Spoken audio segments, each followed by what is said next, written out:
No, the button. Ah! He's pressing things. It's been pressed.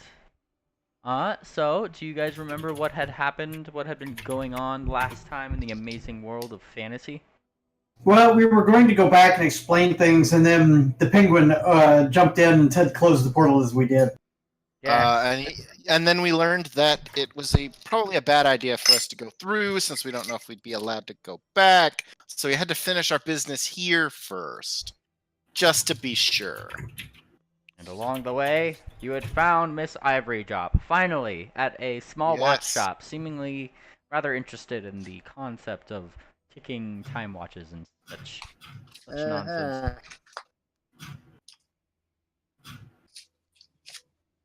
Aha. And Ivory Drop, I believe the last thing that we ended the session on was Ivory Drop pushing that pink letter back at you, saying it's very important, and then putting it in your bag. Yes. Now, of course, Little Spot has an idea. Because of those ideas. And she's going to go up to the front counter with a nice smile on her fake face. Which front counter? The front counter of the shop that you guys are in. Whatever seems to be the front counter of the library itself. You guys are in like a small, like, just clock shop in the side of the library here. Well, yes, but I'm going back to the library. Library. Oh, that library that you guys front were desk. Yes. Now she'll slide on up to the person who works there, who I have seen once before if they haven't gone off duty.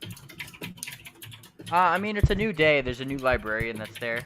You guys remember had a long rest at the end of last session. Well, then I will smile at the new person. Nah. Smile. She looks down. Oh, what you need, dearie? Hello. I was hoping I could get a library card. A library card? Those things are ancient. I'll pick you up one, though. She goes underneath the desk and pulls out a rather dusty box and pops it up. Alright, what's your name? Little Spout claps very carefully to not actually bring her hooves all the way together because, you know, clop, clop, clop noises would throw things off. Oh, I'm Little Spout. Ooh, quite the name for a cat, if you ask me. And she starts writing Little Spout upon your little library card. Right, it wouldn't do to get a library card under the wrong name. And she puts a Little Spout upon it. Alright, dearie. Smile for the gem, and she pulls out a small gem. And Little Spout smiles and wonders if the gem will see the normal thing. If it's just... It's like, wait. She's really not sure which one it will get. But she smiles anyway. And she taps the gem. Ding! And very briefly, your pupils shrink as, you know, a flash would make its way about your eyelids. Even magic is not beyond these things. And she puts the gem onto the actual library card itself in the little spot for an ID. Kind of rubs it on a little bit. And a couple moments later, you could kind of watch as a very stinksy Little Spout appears upon the card. Little Spout is pleased. She hands that to you. Anything else I can do for you, dear? No, I will treasure this forever because this is like the best library I've ever seen. And she tucks it away.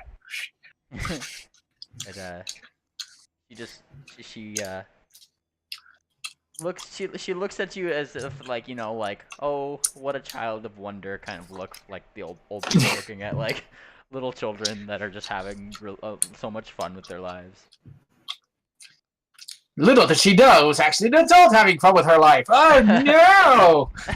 That's right. Nobody wants adults to have fun with their life. Once you become an adult, you have to stop having fun. Yes, those are the rules. Those are officially the rules.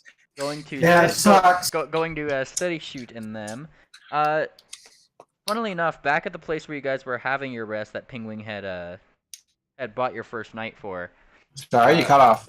Oh, sorry. Back to study shoot in the right others. In the middle. In the small, like, kind of like hotelish inn that you guys had been staying I in. think his crappy internet crapped on him. Ah, hello. Oh, there he is. I can still hear you. I can still hear everybody. Yay. Okay. Yeah. It's David that's having the problem this time. Wait, really? Yeah. Yes. Oh, like there I was. Oh, so I guess I get disconnected from everybody. Weird. Usually when that happens, it's only outgoing. And I can hear everybody talking, going, hello, you there? Oh, God. Well, Wait, does this mean he can't hear us at all right now? I can hear you. Okay, good. well, waking up from the inn that Pingwing had brought your knight in. Star Dancer, you and Steady Shoot, specifically, just kind of like wake up to some very strange notes on the insides of your doors. On the insides, as Insides in of your on doors, the side that. Great. And the notes themselves, they don't seem to have really much written on them. It's just a symbol of what looks to be the Moon Princess, a small rapier, and below it just the letter S. That's it? Moon Yep. Princess, rapier with an S.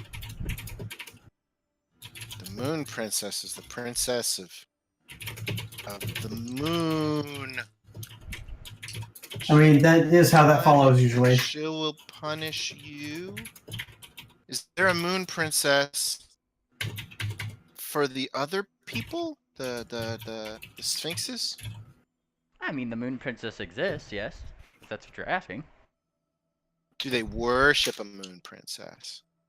I mean, most of the people here don't seem to. They seem to really focus on Lashtada and this specific, vicinity of a giant library and knowledge and all that. You mean Luminance? Luminance, sorry. Luminous? That's the one. Twilight Yeah. Sparkle. Lashtada is the love goddess. I'm just like, okay. Nah, it's Luminance. It's primarily who these Sphinxes have shown their affinity toward. Right. Last time you had a group with the Moon Princess, it was back in Basin Sage. Wait. What's that? The last time you are cutting out a little. Oh, my bad. The last time you guys had Not your bad. the last time you guys had exposure to a group of ponies who worshipped the Moon Princess, it was back in Basin Sage. Wait, were they Moon Princess inside of the Tengu were Moon Princess worshippers? There you guys had seen a couple of things about the nightmare, but that was I after. thought I remember Yeah, Nightmare. that was after Basin Sage. Anyway, how close are our rooms to each other? Do they connect to each other? Do they connect to other places? What's the? There's a small hallway, and the hallway kind of branches out into the different rooms that you guys have. Pingwings was directly across from yours, say shoot, and Star Dancer, you were just kind of off from, like, you were just to the left of Pingwings there. All right, I'm going to copy down everything on that's on the door somewhere. You're copying In down my journal. You're copying down the the note. Yeah, Nice. because I don't know what it is, but it might be important. Spoiler! It wasn't important. I know, right? And Pingwing would come out a couple moments later, rubbing his eyes. Just kind of knock on each one of your doors. Knock, knock, knock, knock, knock. Yours first, Star Dancer. Yours first, who? Star Dancer. He's knocking upon your door. I didn't hear it cut out. Oh, sorry. No. Ah, see here, I just me. He's knocking upon. No, this time he's cutting out with everyone. Oof. Or at least a handful of us. Hold up. Yeah. I'm gonna fix this. Anyway, so who's he knocking on the door of? You start answer. Okay. Knock, knock, knock, knock, knock, knock, knock. As you do. Am I still copying down the stuff, or am I done? Oh, what was that? I said, am I still copying down, or am I done? It wouldn't take you much, like, very long to copy it down. It's just a small depiction of, like, this symbol for the Moon Princess in itself. It's just like a small, like, really. Whoever wrote it was clearly not that artistic. And the S below was more like formulated. It seemed like, you know, like a Zorro symbol. It was just kind of like scratched on there really fast. Mm-hmm. Weird. As you. But then after you would get it all copied down, that's when you'd hear the knock. The knock, knock, knock, knock, knock. Penguin. Yep.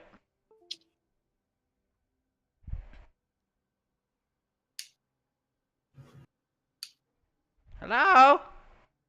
Hello? He's like, Open the door. Yeah. Yes.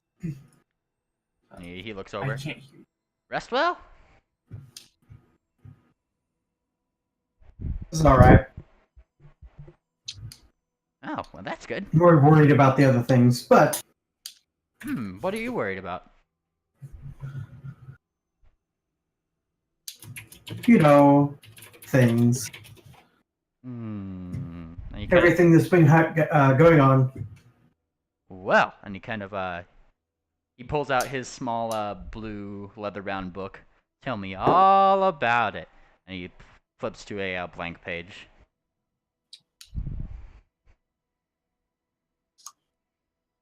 He gets a raised eyebrow.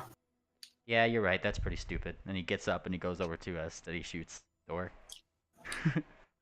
Worth a try, though. And he knocks on your door, Steady Shoot. Sure. The door opens. Hello? I probably haven't put the note away yet, or if I have, I'm putting it away. And he looks back to Start Answer. You guys are both holding the same note. Yes, do you know anything about it? He holds out a claw to observe. Let me give it a look.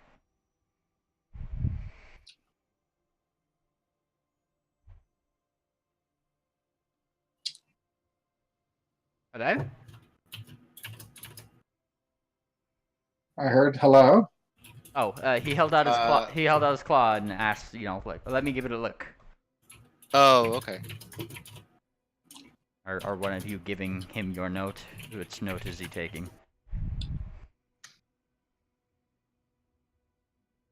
That was. Oh, is it like a note? I figured it was scrolled on the door. Oh no. It was a note that just seemed to be kind of fastened onto the door by like Oh. a nail. Well, I have a copy of it, and I'll take the note. Aha. Well, he is more than okay to observe it if one of you gives him one of your notes. I'll give him the note. Aha, and he takes the note. Nah. Looks it over. I can conclude this does not ring any bells. Perplexing. I know this is the Moon Princess. Huh. Isn't Moon Princess of protecting travelers? Sounds like it. That and there's a little rapier drawing on here. Mm-hmm. Not sure what that's about. I mean, either we're being threatened or we're being told we shouldn't be threatened. I don't think there's a lot of room in between those. You ever travel with anybody who had a rapier? He kind of scratches his head.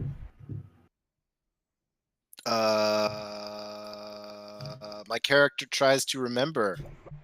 You could feel free to roll me a history check. I don't have history. Ah. There's So always I don't know. Yeah, that's right. You wait, no. You do for now, because you got that thing from the Sphinxes for 24 hours. Alright. I guess I rack my memory, and that's history, I guess. You remember something about a rapier from Basin Sage. What's Basin Sage again? That's the big walled city that you guys were in Okay. with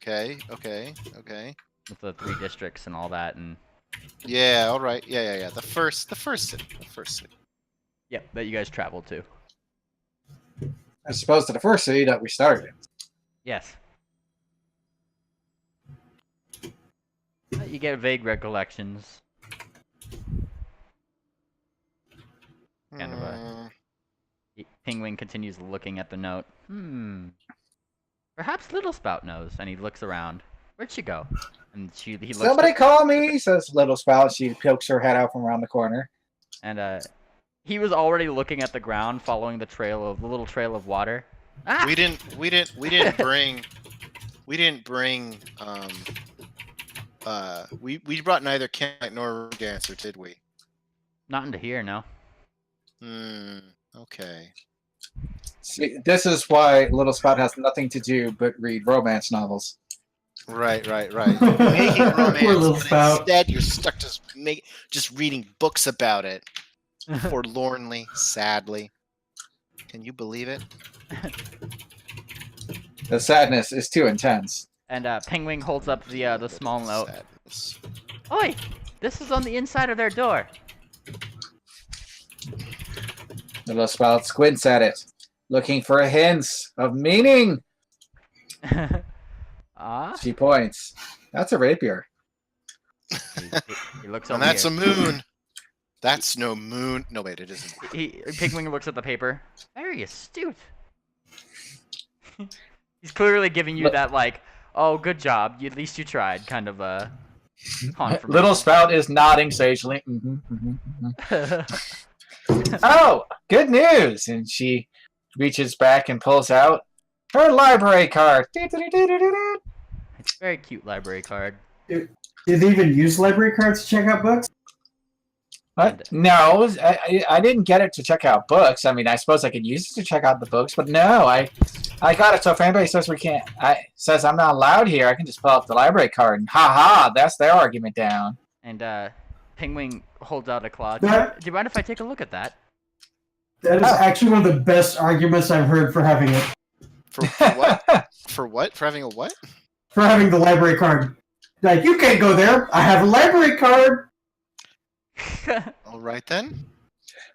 And yeah, Penguin holds out his claw. Can I take a look at that? Here you go. She releases it from her mouth and drops onto his flipper. About this time that I roll something for Mr. Penguin. As you do. Alrighty, hang on. I gotta pull up his sheet right here. There it is. Wonk. And he takes a look at Don't it. forget to carry the 2. And it takes him a moment, but he just kind of leans forward toward it, gives a whisper. And then, looking behind you after a second, Little Spout, give me a reflex save. Reflex saves. With a Who does that? With a +2 bonus, as Penguin says, duck! Aha! And you duck as the very book that you had previously been reading about, the 2 tectonic plates in the romance novel comes flying from behind your head right to Penguin. This romance is so intense, it will rock your world! And the book flies toward Penguin, just onto one of his claws, and the card itself turns kind of a little bit more of a yellow color. Did you look at that? It's a bookfinder. It makes sense. And he kind of looks around. This place is huge. And then she tilts her head. Is that what you wanted to see, if it would find books? It took me a minute, and then he kind of points out, like, on the card.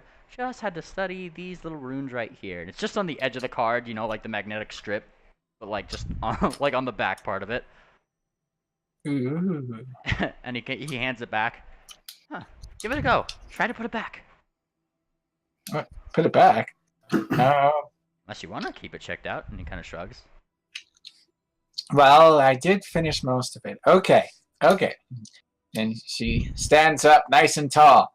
And she is holding the card in her mouth. and looking at the book disapprovingly, is, I'm done with you.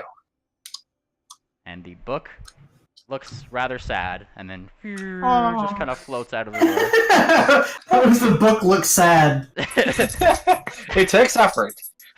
And as it kind of flies out of the room, your card turns back to the colors it was before, just a slight white with a. Little Spout calls after it, I'll recommend you to my friends. The book looks happier.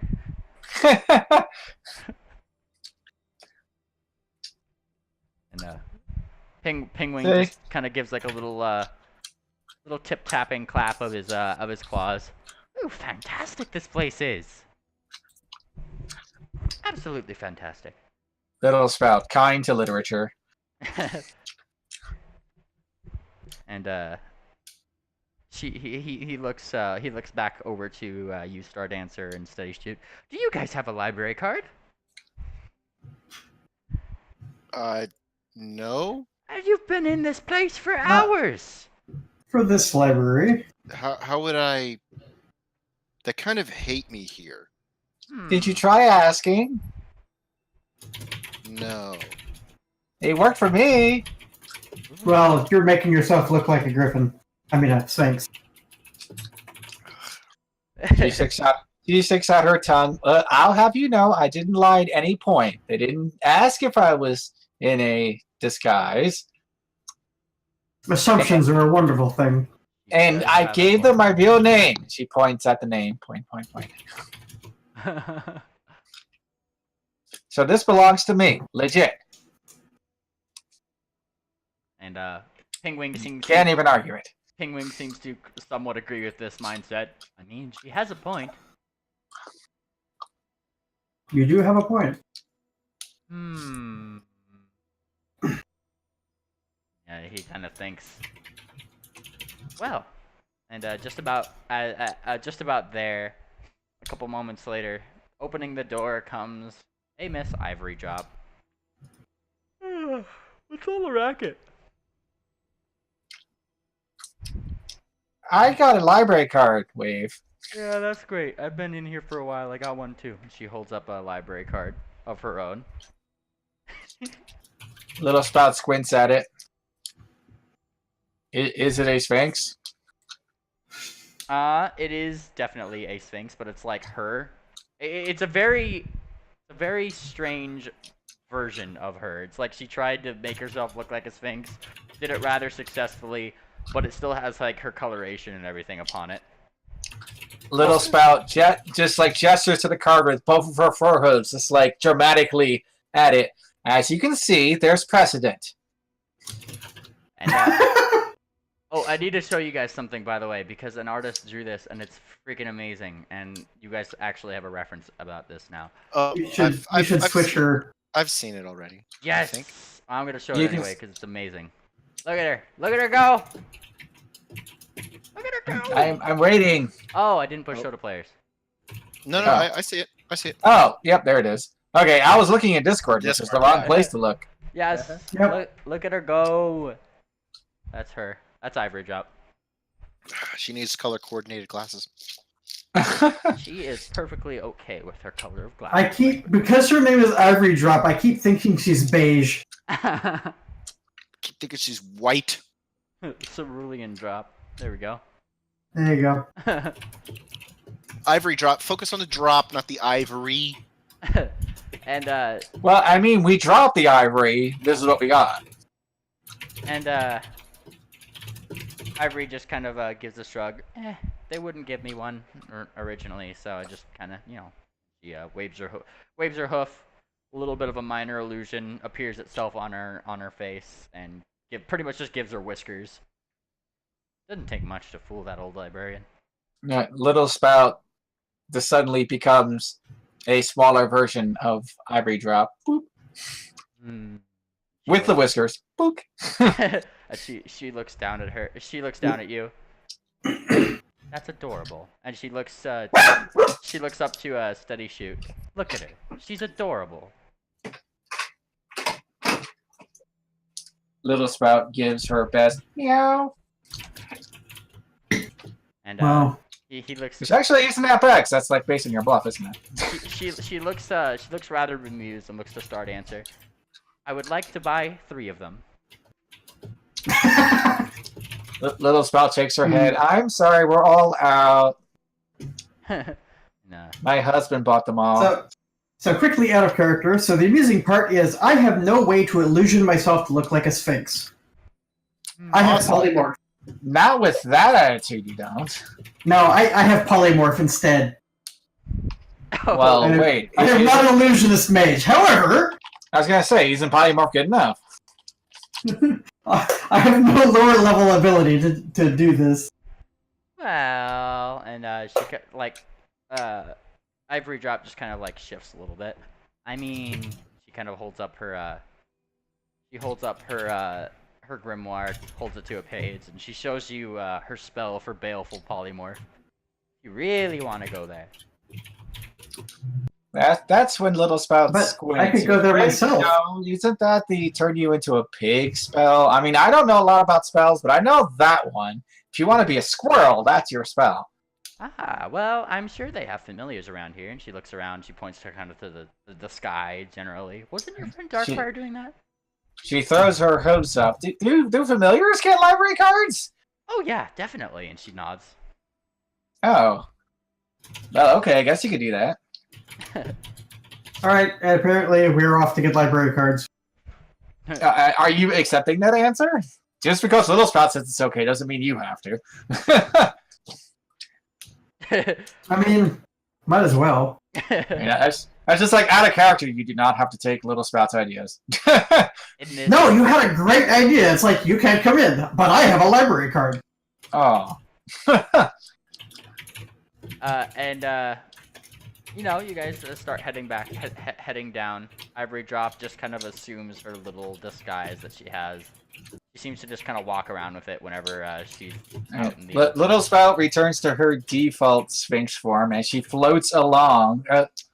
I should point out, like, if somebody was like really paying attention to her, they would notice that there's like no wing flappy noises. The wings flap and she moves, but there's no wing flappy noises.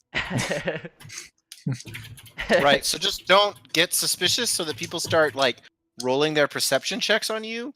Yeah, if they had a reason to doubt, but at the moment, you know, it's just a cute little kid who's really paying attention. I mean, like, at most, you'll just get, like, a couple strange glances back as, like, you know, you just, you go by, but they don't feel any wind, and it's like, huh, silent flyer, and then just, you keep going by them. Well, I mean, like, a kid sneaks up on you. You get annoyed at the kid. You don't think that reality's breaking. Yeah. Because reality is one of those things that tends not to break. Yeah, So it's very surprising when it does. Well, I'm saying that, and kids can sneak up on you. It happens. That too. And you guys make your way to the library, up into the doors, and there they are, open as always. Yay! And the librarian is behind the front librarian is behind her desk, just flipping through her stuff. While I'm outside, before walking in, I will cast the spell and become a... You become a what? The Sphinx. Aha. And she looks up. Oh, welcome back. Did you bring your friends? And she immediately looks up to Steady Shoot. Oh, you have. That's where I noticed that, like, polymorphs technically can't even work on fate targets. What? Oh, I'm just like, it's one of those weird little restriction things. Like, polymorph can turn anything into any animal, humanoid, or elemental. Animal or magical beast. Isn't Sphinx a magical beast? Wait, it doesn't say anything about magic. Oh, that's the greater one can do magical bees. Or dragons or plants. Ooh. But in none of them do they include Fae. Are Sphinxes even Fae? Sphinxes, I just take it from the Persian. Oh. So, yes. Well, yeah, that's because no one expects you to actually become Fae. Nobody expects the Spanish Inquisition. I mean, it would make sense that it's like, well, you can become a humanoid, which is the default, so why can't I become a Fae, which is the default? It's one of those things if we're just, like, kind of glossing everything over and everything that works on humanoids should probably work on Faye when a Faye casts it. Yeah, that's kind of what Yep. I'm doing. So that makes sense. If you could do that in like normal rules and like turn yourself like human and stuff like that, then you can do that here. Yeah. Yeah, since there's not enough humans to actually have it affect them, so all the spells that would be designed for Fae instead. Yeah. Yes. I cast Charm Faye. The Yep. inverse is true in this world, where if you see Yeah. a human, now the tables are flipped. Oh no, my spells don't work on it. Yep, I enforce those rules for my game because we're Fae and Galarian, so Nice. But she because I am not creative enough. she kind of raises her eyebrow up at Steady Shoot, and then like leans down to you, Little Spout, and Star Dancer. Little spout perks in the air. What is he doing with you? She just seems kind of apprehensive. Just kind of seems rather Okay. apprehensive. He is very well trained. Then Little spout bobs her head. Bob, bob, bob. I'm sure he is. And I turn my head to look at you, but I say nothing. And He even does tricks. oh, does he now? And she almost looks like nervous, like she's just like, don't upset the child, don't upset the child, don't upset the child. It'd be way worse to upset him than the child. My hand is hovering over the button. It's hovering over the button. It's a bad button to press. Which button? It's the button I do when I do a social thing. Oh no! Oh, Oh no! no. That Pay no attention to the pony in the background. I am here for a library card. Oh yes. Oh yeah. Let's get you handled. And she just kind of like nervously shuffles back for that box, and she seems to be thoroughly trying to ignore the giant pony that's now in her library. And all right. Name. Start answer. All right. Star. I'm gonna- And her claw writing is kind of shaky. Dancer. There we go. And smile for the gem. 1, 2, 3. She hits the gem. You It's a very nice DMV smile. All right. I'm gonna lean on down over closer to her. I'm gonna say rather softly in Sphinx. I even learned Sphinx just to come here. Ooh, give me that intimidate check. Is that intimidate? It's It's like Seven, you lean down to say this to her quietly. well, the thing is that it's either intimidate or it's a joke. I mean, both technically use the intimidate skill. I'm just Really? saying. Yeah. Wait, Like- a joke? If you're heckling somebody, I guess it depends I'm on not the really, joke. I'm not really heckling. Like the idea is that I start to look intimidating and then I try to tell a joke instead. Ah, well, given the way that you delivered it, it would definitely be intimidation. All right. Perhaps if the person wasn't as afraid as they are of me. Yeah, pretty much. All right. Anyway, so it's 34. And you lean down right when she's like rubbing the crystal onto the library card for Star Dancer, and she gives a little bit of a start, and she just kind of she holds her ground mainly, but then gives the card to Star Dancer, and your face is a little askew on the card. That isn't going to cause problems, is it? Oh no, it shouldn't. It shouldn't. As she kind of backs away from the thing. I back off. I look a little disappointed. Run away! Run away! And You do know he was telling jokes correctly. And Ivory Drop just kind of rolls her eyes and goes forward. Look, give my friend here a library card. He accidentally turned himself into a pony. He needs to go look up some spells to turn him back. Kind of rolls her eyes. And this is where I'm going to roll bluff for her because that's definitely a bluffy thing. I don't think she has any ranks in bluff. Well, I'm look not at that sure. quality bluffery. Oh boy. So much bluff. Oh, I guess she does. She does have a good amount of ranks in it. Oh, well. And Ruin my fan fiction. I see how it is. Ivory Drop, like rolling her eyes, looks rather convincing, and kind of looks up. Oh, thank God. Okay, that makes sense. And she gestures over here. You know how it is. Play around with polymorph, turn into a different race. Things happen. And she kind of gestures. And now he goes clip clop, says Little Spout. She gestures for you, Steady Shoot. Okay, you just scared me there for a minute, Derry. Let me get you. Oh, We're attempting desensitization. I cannot talk tonight. Desensitize. Desensitivity. Desensitization. and, Yes. Desensitization. Deprivation.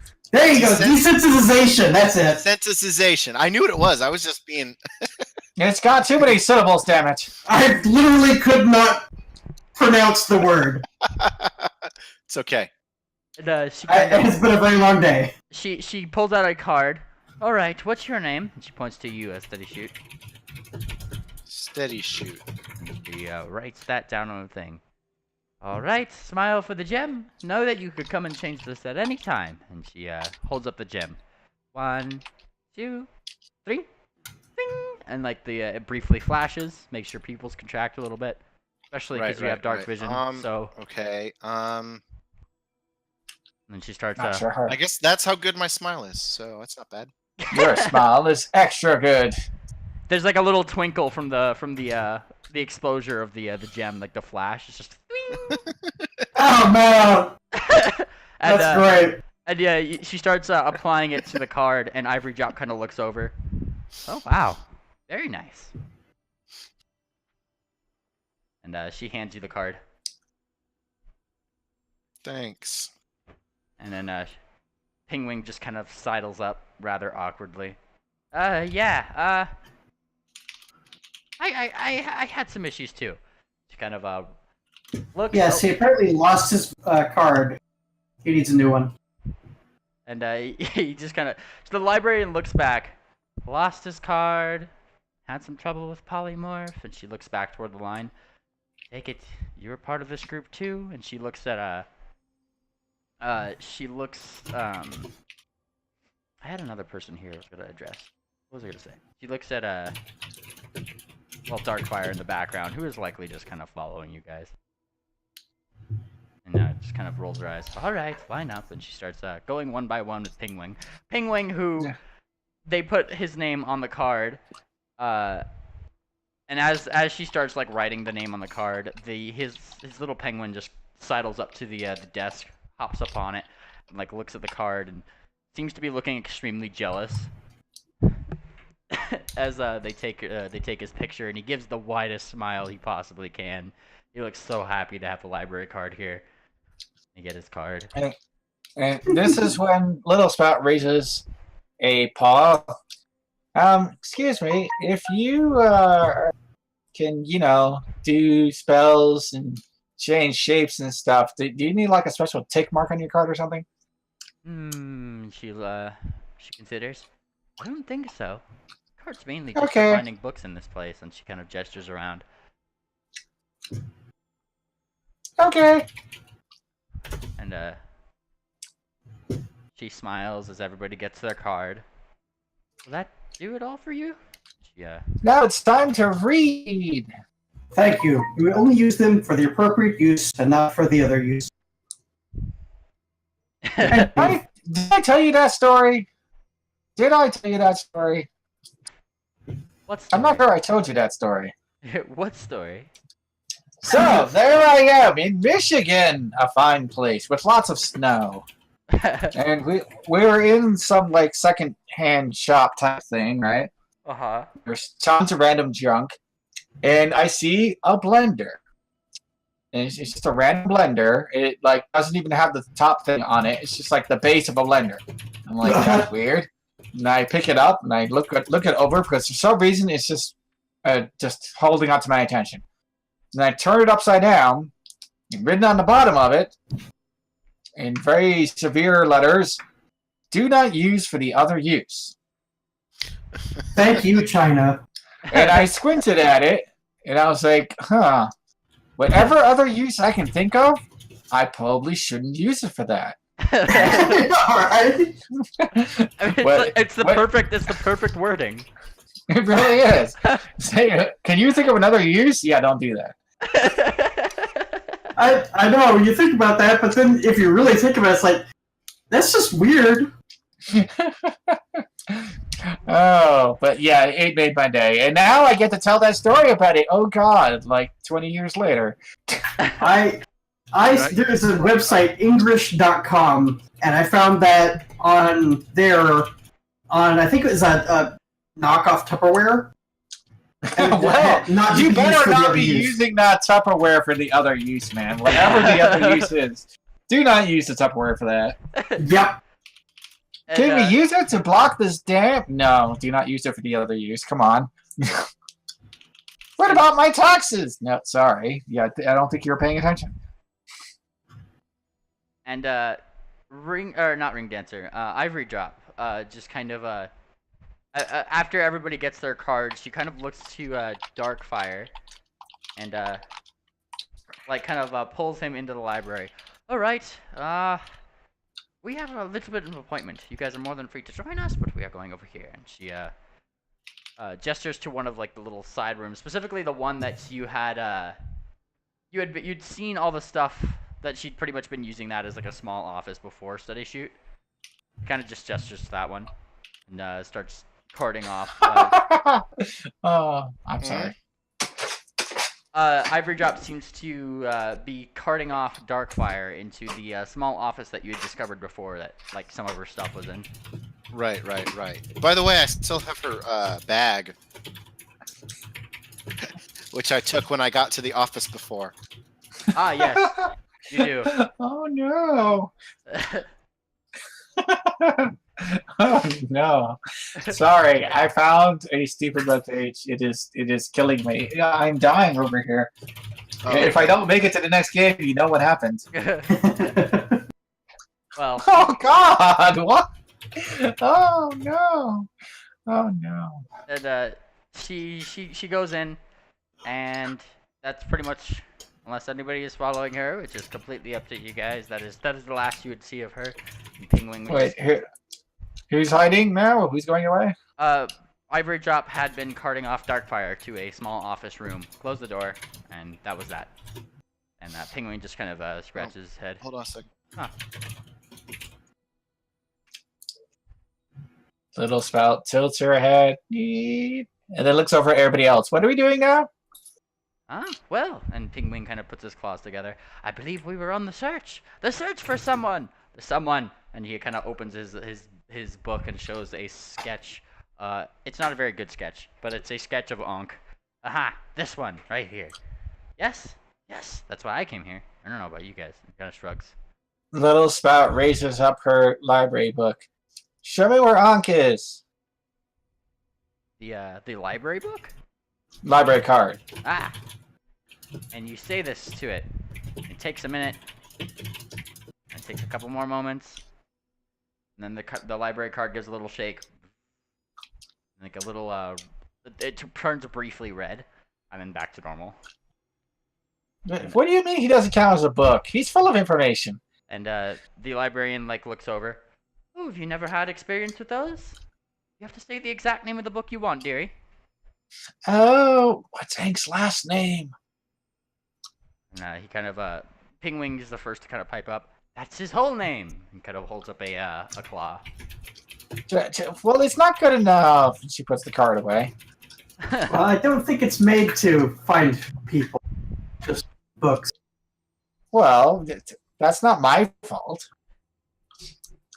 And the librarian just kind of starts pondering.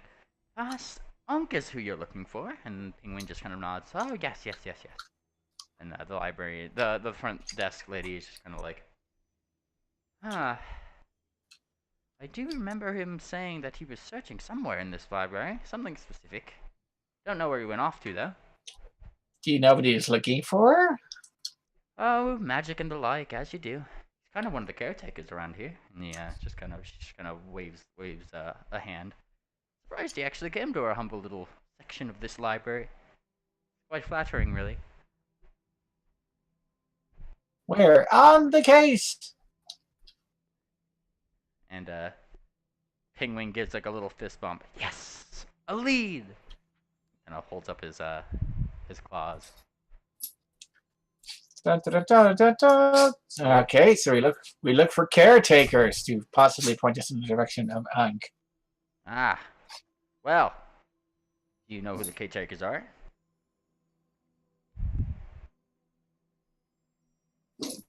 I believe that silence is a perfectly adequate answer. Well, then finding them might not be the easiest feat. But Little Spout can put on a big smile and ask around politely. This is true. And give me a diplomacy check. Where are So you much asking? diplomacy. And where are you asking? Well, first she'll ask the front desk lady, is that she seems to know stuff.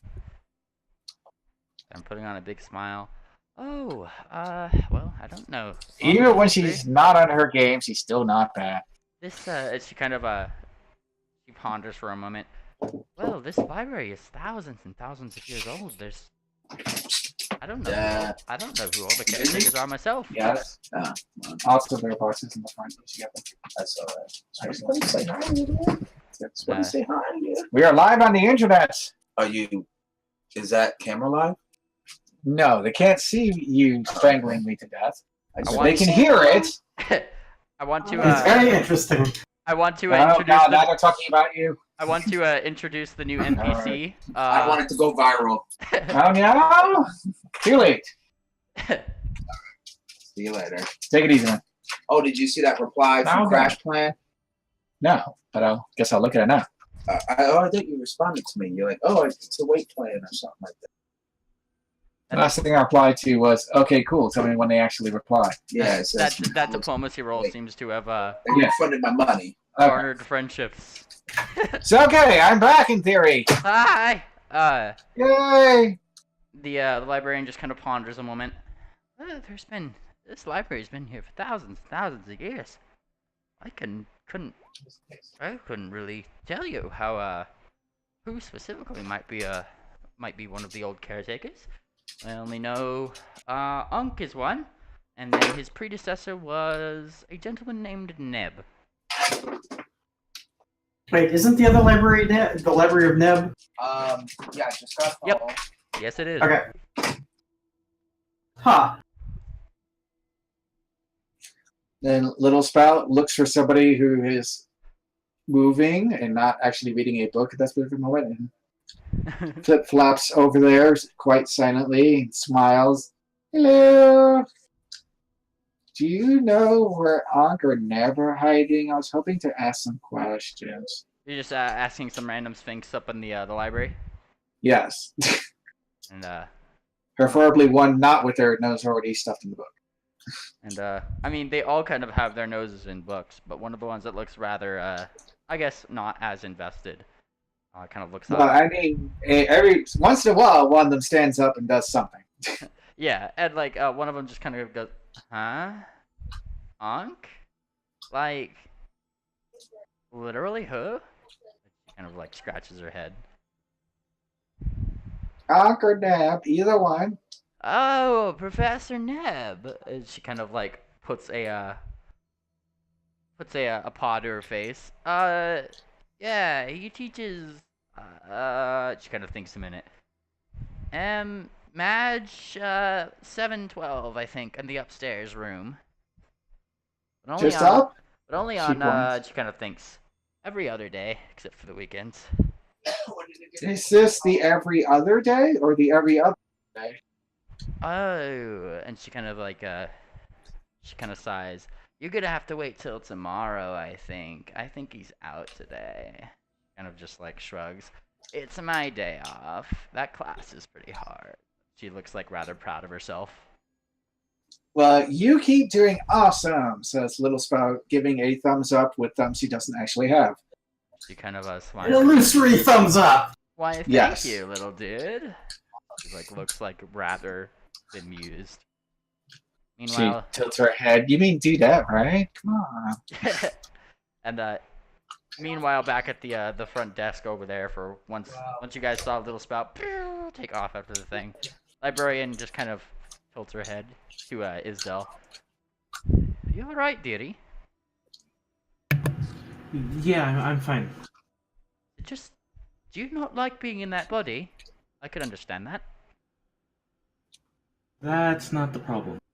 Ah, I'll be fine. Or is it? Dun dun dun. and I make sure I'm out of sight when the polymorph runs out. that's fair. Because it only lasts 11 minutes. Ah, yeah, that's definitely a thing. Getting information on Neb then over the course of the let's just say the next hour. I mean, pretty much what you guys were able to gather is that Neb is kind of a spirit that walks around this place. He's kind of a darker furred Persian. He has 2 familiars and kind of teaches some of the upper classes in this in that library, that smaller library that you guys have been frequenting. But usually on like the kind of like Monday, Wednesday, Friday kind of class schedule where it's like every other day except for weekends. And that's pretty much the knowledge you guys would accrue from such a from such an excursion, or either around this library or around the outside of it in the street. Well, Little Spout's going to go up to the classroom since she was actually told the specific classroom. Ah, well, let me move you guys to the maps then, because you guys are exploring this place. Oh god, not maps. Let's see, let's move you to this one, because I believe this is the one. Alright, if you look at the, oop, not that one. Sorry, let me, wrong one. I believe it was this one. Let's give this one a go. Yeah, There we go. I see nothing. Yeah, so I see. I have to put your tokens upon this map. Grab Miss Little Spout. Do steady shoot Little Spout. And there we go. Copy. And we'll bring you to this floor. Magical floor of wonders and education. There you go. It's so educational. Woo! Wee! Alright, so which is the room she was pointing me at there? She was pointing you toward one that seems to be like over here somewhere. Wee boom. Wee boom. There's a lecture going on behind those doors. Little Spout shall sit and listen. Maybe she'll learn something. Feel free to give me a spellcraft check to know what the fuck they're talking about. Wow, okay. So by that you mean Little Spout will learn nothing. I mean, you could certainly still try. Well, I mean, it's a trained only skill. It's literally like they are discussing advanced what do you call that? Quantum engineering. I didn't take any classes on that. Then you have no idea what the hell you're talking about. Ah, yes, pretty much that's how it would be then. They are I'm talking back. about things related to something schools, something magic. It's not that she doesn't try, but it's like, and then multiply the 3rd quadrant by the 2nd quadrant. But be sure to take the coefficient, or else you'll mess the whole thing up. And Little Spout's like, wait, what? Oh, excuse me. That's pretty much what you gather. Meanwhile, At least Little Spout understands the importance of carrying the 2 when doing advanced magic. I mean, the class itself seems to go on for about an hour. Where, And I'm just imagining when they pour out, they'll like open a door and it'll just end up pushing aside the poor little kitten. yeah. Release the illusion of the kitten. Thump, thump, ah! Because she'll already be asleep at that point. And a couple of them just look rather annoyed. They all seem to be a little bit older in age, or like more well on. And whatever professor is still in there is still in there. It's a rather light-haired Sphinx himself. He seems rather he seems slightly transparent. The little spout springs to her hooves, paws, floats back up into the air, and floats in there. Hello, fellow person who doesn't really touch the ground. And he doesn't look up. He's still packing up his like ghostly things, and just kind of talks without looking. The next class is in the next hour. I am not your professor for that class. I'm looking for Neb. Do you know where Neb is? He teaches tomorrow, and he sidles up his bags, looks up. Wait, aren't you too young to be in classes? She tilts her head. Well, I guess I'm technically in the class, but not really in the class. I'm just looking for Neb. I think his office hours are later tonight at some point. Ooh. And she resists, barely clip-clopping. Must not clip-clop. Where's his office? Kind of rolls his eyes a little bit. You should know that it's on his syllabus, right down there in the hallway. And kind of points this way. Thank you. In Doppler effect, because she's zooming off. Thank you. And the office hours labeled on the outside of that door were indeed correct.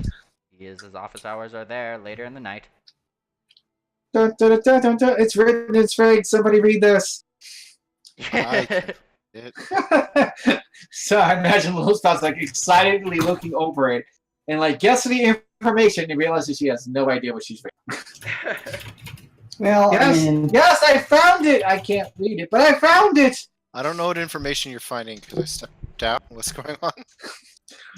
Well, she found out theoretically, she has found the location of the office hours of Neb. She needs somebody to actually read it. Who? Who's Neb? how long did you step out? Look. We're looking for the keymaster, but I found at least the gatekeeper. So if we can find the gatekeeper, we can get to the keymaster. So come over here and read this thing. Ghostbusters. I did say I was stepping out, but perhaps everyone missed it. Well, Little Spout was trying to get answers. Right. Well, I don't know what answer's about. What was happening when I was here? Can you read Sphinx? I had just we were still talking to the person who was giving out library cards. Somebody who reads Sphinx, get over here. I don't know why I'm getting over there. Hey, what's up over there? Because apparently you're calling for me. Bloop, bloop, bloop, bloop, bloop, bloop, bloop, bloop. Sorry for being loud. And yeah, there doesn't seem to be too many sphinxes up here that are like actively reading. This at least seems like one of the more active floors in terms of just like conversation and stuff, because it doesn't seem like there's like a lot of Little Spout feels less terrible. And started you to read upon the door. Yes, in Sphinx is like, the times for his office hours, which take place in the next 4 or 5 hours. Well, it's going to be a wait. Does it say where his office is? This one? This would be his office. Oh, we did it! She says, thrusting her hoof/paws into the air. And you just you hear this one voice of what sounds to be very, very high on catnip sphinx from the side. Yeah, you did it. Haha, rock on, like from like the side of the place. Little Spout wonders what that could mean and figures it can't be anything clean. No, that's... What the hell kind of phrase is that? I don't know, man. Anyway, Little Spout turns towards her allies. Well, we just have to wait and then we'll find Neb. And then Neb will let us find the other guy, and then we can continue our adventure. It's around this point that Ivory I'm dropped. all for continuing. It's around this point that Ivory dropped from from one of the bottom floors. Seems to have made her way up here rather quickly. Woo! Dunk. Knocks over the door. Oh my gosh! Who wants to see something crazy? Quick! Yes. Kind of gestures over. Look! She gestures over, and she's pulling you guys into well, one of these little side rooms over here. Mm-hmm. Kind of put her on the map for you. I'm going to call to a side room. Oop. I'll put Ivory Drop there. There you go. She's Little totally spot figured it out. right over here, ladies and gentlemen. She seems to be rushing. It won't last forever. Hang on. Let me move y'all. Oop. There we go. And what she seems to be holding is a small, intricately carved little, well, it almost looks like a bird bath. It's a small basin. It's clearly the one that Darkfire had before. And she's just kind of like looking at it. And the water on the top of it is definitely doing a bit of, well, scrying. You could definitely see something from not your own perspective or not a perspective that you've seen. But what you do see is you see Ankh seemingly entering this rather dark and almost restricted-esque looking part of a library, and the same stylings as the one you guys are very currently in. He kind of looks left and right, and then enters. Well, presents a small card and then enters. Small gates open. He kind of goes in. And then, just as she finishes, just as you guys see that, the image just fades out. She kind of sighs. Ah! Only that spell lasted longer. The spot looks mildly confused. What are you doing? Well, it's scrying. Look, we found him. And she kind of points toward the, basin, which is now no longer scrying. So you thank Darkfire for that. I'm starting to find the limitations in these scrying things. Because I don't know where that is. Do you know where that is? Doesn't Darkfire still have the basin? Well, remember she took Darkfire off to the side earlier. Oh, okay. She seems to have been asking him to scry on certain things, and was quick to bring this up there. But alas, Gotcha. she has wings and Darkfire does not.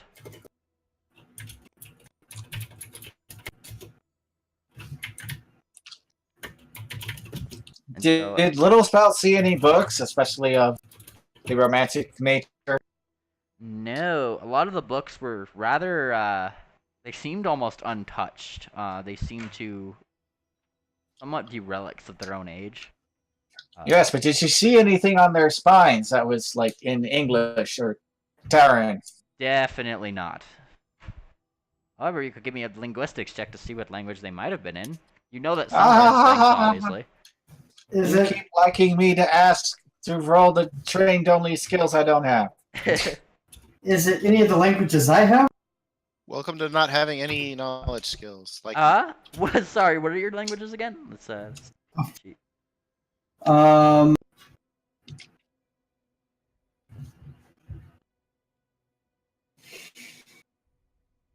Loading.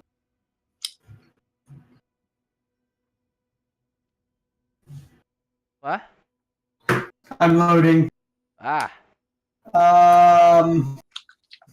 Your call is very important to us.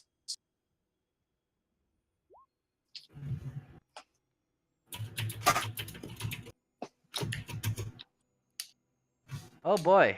You do in fact. I mean, you see most of them seem to be in Sphinx, but you do see a couple in Abyssal actually, and one of them just says the Glabrezu, a study, and like in kind of an Abyssal scratching upon one of the spines. And that was just before the door that Ankh had gone in.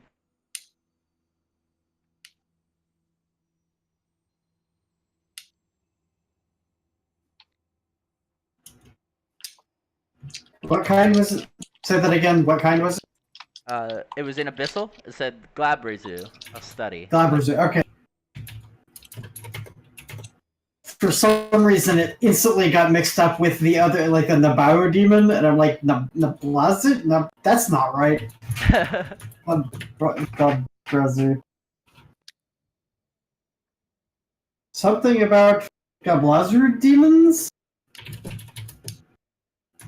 Yep, that was just one of the titles on the thing. That was in a funky language. Yeah, I'm telling the others. Oh, Then that is exactly the point that Little Spout just pulls out her card and just says that name. and Okay, I give her the exact title. a couple moments later, well, it takes a little bit more than a couple moments. Funnily enough, you're kind of sitting there for a good 30 couple- seconds. As the A couple months later? like after the first 10 seconds, your card actually gets like a little like circle on it that seems to just kind of spinning. Better than a beach ball. And then Card gets a please wait sign. That's funny. in comes floating a book. It is indeed a very decrepit, old-looking book. Well, this was just near him. That's not necessarily what he was reading. Little Spout tilts her head. That wasn't the point. Well, now we can follow it back where it goes. Exactly. Now you're thinking.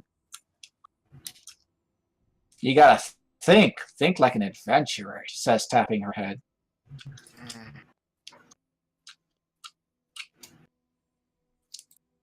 Could y'all give me a small have to work on that. Well, as you guys are just kind of going along in this room, talking about this book, doing your thing, it's kind of strange because as you guys are doing so, Ivory Drop just kind of points out, "Hey, that wasn't there when we came in." Just kind of points toward this little stairwell, like right, it kind of goes up into like a side staircase right over here, and upon it is a small scratching of the letter S.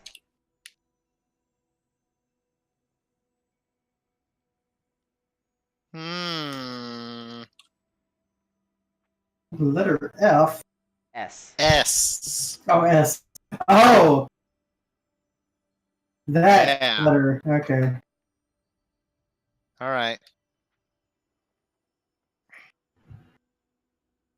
The Let's give music it. is kind of loud. Oh, my bad. I could turn it down. I keep turning it down, but it got loud again. As it does. Hang on, let me turn down. I have like 3 of them going at once for like the ambience. Hang on. Where's the other one? That one's down, and that one's down. Yeah, that one was pretty. Alright. But yeah, she points it out, she kind of scratches her head. Pingwing, I didn't put him in the room here, but Pingwing is in the room with you. Just kind of looks to the ass. Aha! A clue! Kind of opens the book. A new conspiracy! I love it! I love it, I love it, I love it! And he opens his book and he starts writing stuff down. Mystery thickens. The mystery is too thick.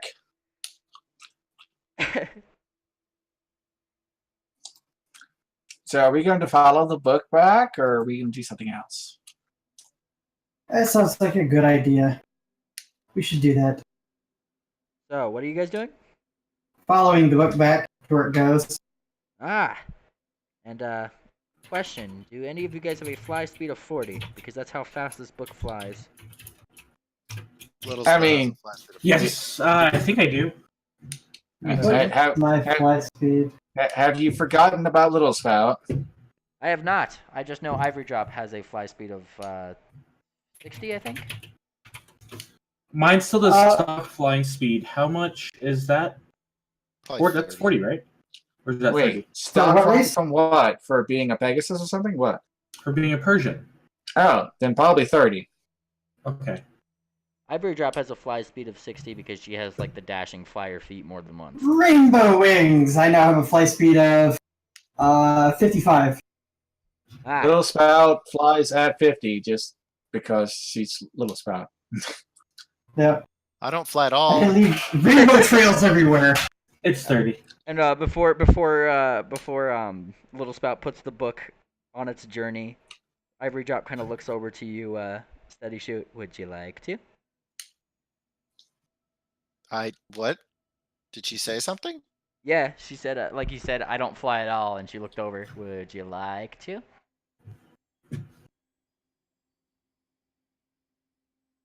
Come on. She's gonna nudge, nudge. Sure. Aha! And funnily enough, as she's about to like kind of start casting a spell. Penguin just starts like taking notes on the side, like from her spell casting, just kind of as she does her thing. Suddenly your hooves become very, very, very light. Light indeed. Light as a feather. Lighter than a feather. You're now kind of floating. I did it! I just got fly cast on me. Yeah. Okay. What's the worst that could happen? Well, I'm gonna start trying to fly after things. Nice. Oh, And the- only a 13. And Damn. You get like a big bonus to your fly skill for the fly spell. oh yeah, 100%. Oh, really? Okay. There's like a big bonus with Equal it. to half the caster level. Oh, okay. Yep. Yes. That's annoying. I was trying to prove that's a bad idea by using my -6 in fly for something. Sorry! Magic makes it great! No, I want to be terrible at it. It's like Ivory Drop sees you trying to be terrible and goes, no, no, no, no, you're good at this. And just kind of waves her hoof a little bit and you just fly better. See? You got it. And, like, Little Spout kind of says the magic words to make the book go away. And it starts floating off. And, Ivory Drop just shouts, the chase is afoot! And, like, zips off. Zips off after it with everybody in tow. Are y'all following?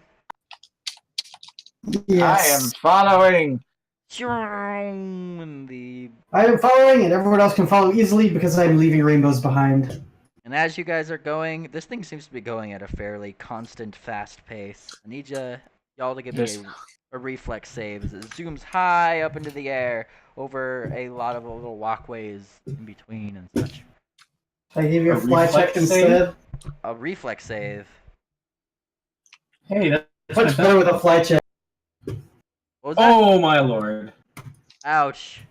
That's my best one. It doesn't help if I roll one. Oof. Nice. Isdell. I die. You get smacked right in the face of the book and crash Dead. into a wall. Poof. Take a little bit of damage from that. Hang on.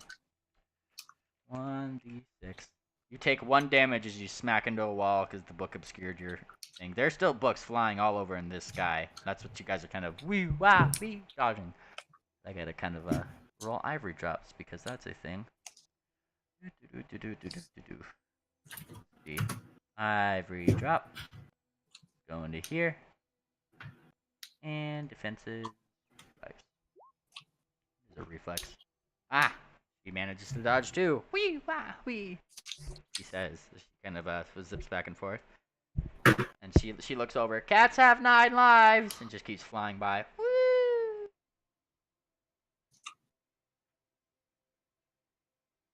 Oh, and Penguin. Also. Oh, and Penguin. Okay. Yes. Penguin is there too. Yes, yes, yes, yes. I have his. Penguin can fly without magic, therefore he sticks out. He can. He just doesn't seem to. He just really doesn't seem to like it. As you know, penguins and flightless birds. All right. Are we mocking the flying skills of penguins now? I see how it is. I am 100%. No, we're, doing that. I can't believe you. Does it at least have a really good swim score? Unlike Oh, Duck, yeah. who has a swim score Oh, yeah, completely yeah. unlike his namesake. Penguin has. Oh, never mind. He has a -2 to swim. Oh god. Huh. So anyway, Little Spout is busy flipping and twirling around things and the little sprightly dance that she does. And Isdell is in last place. That's okay. There's no prize for winning. And Or rather, everyone gets the prize for winning. Hey, you say that, but I'm gonna get the prize. And as you guys kind of fly over all this stuff and dodge all these books, the streets below you seem to become a lot less populated. Like this place is not at least this section of this library is definitely not traversed very often. Not nearly as often as like the main selection of stuff when you guys first walked in. And the books Little Spout smells adventure. It reads with extra determination. And the book starts lowering, lower, because what you guys seem to be approaching is a wall of books. There's like no top. It just kind of goes toward the top of the ceiling of this library. And just again, there seems to be a small door at the bottom of this shelf, which seems to be kind of lowering itself too, kind of an archway almost. And as you guys just kind of like get lower and lower, the book flies into that little archway. It's snugly into a small compartment, and there before you is a rather imposing gate. Above it in Sphinx, it just says the restricted reliquaries. Warning. Now, dude.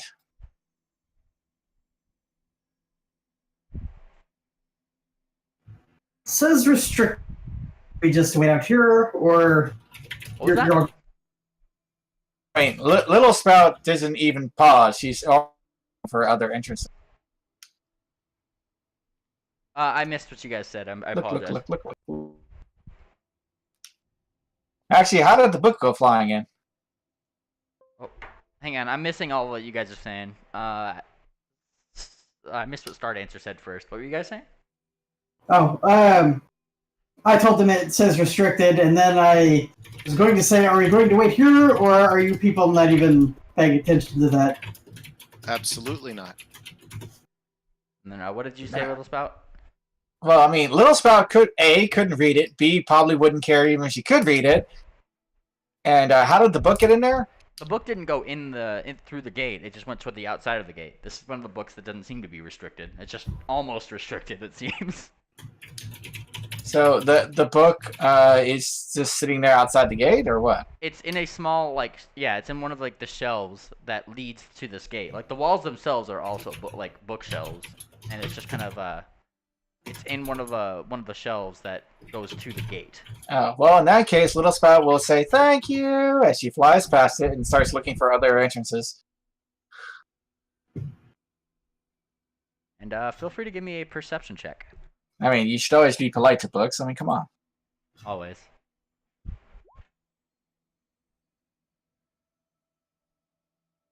Go over here. Ah, nice. Well, funnily enough, you do not see any other entrances. This is a giant wall of just literal books that seems to be kind of restricting any access past it. Anything up on this wall just seems to be generally of a shady-esque nature, and it goes on for quite some time. What you do spot, however, is a rather shifty-looking Sphinx. Just kind of, she seems to be kind of, like stalking around the party that's over by the gate, like looking around corners and peeping them out. Little Spout attempts to handle this the direct way, as if Little Spout knew other ways. Actually, I mean, she does, but not in this case. Huh? She shall land in front of the shady Sphinx. Hello! Ah! What are you doing here? I need to... You're going to blow my cover. Oh, I don't want to do that. She kind of waves a hoof. It keeps looking around the side. Wait, aren't you Little Spout? Oh, yeah, 'cause you're Little Spout. I hear your voice. You're just like Little Spout. And she kind of gives you a hug. Little Spout is pleased at getting hugs. And it's clear by the hug as she does it. Well, she seems to be using an illusion too, as parts of the Sphinx's apparent body kind of go through onto your body. And you definitely don't feel paws, but you do feel hooves. Oh my gosh, that is so disturbing. The Little Spout tilts her head and moves her hoof to clop against one of the hooves that are not actually there. Clunk. She kind of pulls you around to the side. How have you been, Little Spout? Oh, I have been great. The adventure is and then the things, and I have my husband, and I'm pregnant. Did you know I'm pregnant? Oh, pregnant. Oh, congratulations. She kind of claps her hoof. Clap, clap, clap, clap, clap, clap. But right now we're trying to find Neb. Ooh. Now I can't tell if it's a Russian accent or a Chinese accent. I know not of this Neb that you speak. She kind of rubs her head. And she looks down. Oh, how rude of me. She kind of leans forward. It's me, little spout. It's me. Little Sprout perks her ear. Wait, no, I'm me. Hmm. Hang on. It's logic painful because it's true. And she whispers very quietly into your ear. I whispered to you. Oh God! Little Sprout goes, "Oh, hello. Kind of Do, waves. do you know where Neb is?" Shakes her head. Not at all, not at all. I've just heard that there is. Well, But they're supposed to be around here. she kind of rubs her head. The children and I. Or Ankh. Do you know Ankh? Ooh, certainly gone far. The truth, I don't think we know where he is specifically, but you know, we pulled some strings. We paid off some sphinxes. We stalked you a little bit, and here we are. Oh, well, we borrowed a book and got as far. Says Little Spout, looking kind of happy about that. Suppose that would have been simpler. Put me to shame, why don't you? And she kind of Well, it had to do with scrying as well. she looks over. She looks around the corner. Will Mr. Monster Hunter over there? Is he not? He still hunts monsters. I certainly hope he does not think of me as a monster anymore. She kind of gets a small chuckle. Oh, I cracked myself up. What? No, why would you be a monster? I'm furrowing my brow. I'm trying to remember. Hmm? Ooh, I don't think Little Spout's introduced you to the party yet. She's just kind of around a corner currently. Oh, okay. That's good. I mean, you might hear, I imagine, if anything, you hear Little Spout's half of the conversation. Yeah, pretty much. Because she's not whispering. Yeah, and Right, it's but like, I hear monsters, and I'm like, what? and Well, yeah, I did say he still hunts monsters. the Sphinx just kind of realizes that she is garnering attention from the others. Oh, shh. I've got to be sneaky. I've got to be sneaky about this. Watch this, little spout. Just kind of goes up. All right, keep talking. The Little Spout blinks. Blink, blink. Oh, okay. So I was trying to find a way to go that way. She points in the direction beyond the forbidden area, which she doesn't even know is forbidden. She just knows it's closed. And she doesn't want to blast it apart. And you guys are hearing this from a distance now, as it kind of echoes around the kind of empty-esque part of the library. What are you guys? I don't want to get in trouble. Take my library card. What are you others doing? Quietly following along for. I am looking around, both to see what kind of books are over here, and looking for another entrance. It's time to panic. That is fair. Well, Isdell, feel free to give me a Yes? perception check. Perception check? Yes. What is my perception again? Oh, shit. So Yeah, one lets you look around. I'm going to hope your perception is not that, because it should be an integer. Well, you briefly feel a small piece of paper enter your bag. It kind of shifts a little bit, and that's what's sticking out. Oh, I will reach into my bag and grab it. And it just says, "It's me," and below it is that scratched S. Motherfucker, where is she? You look up, and there she is. She's waving. Well, she looks like a sphinx, but she's there.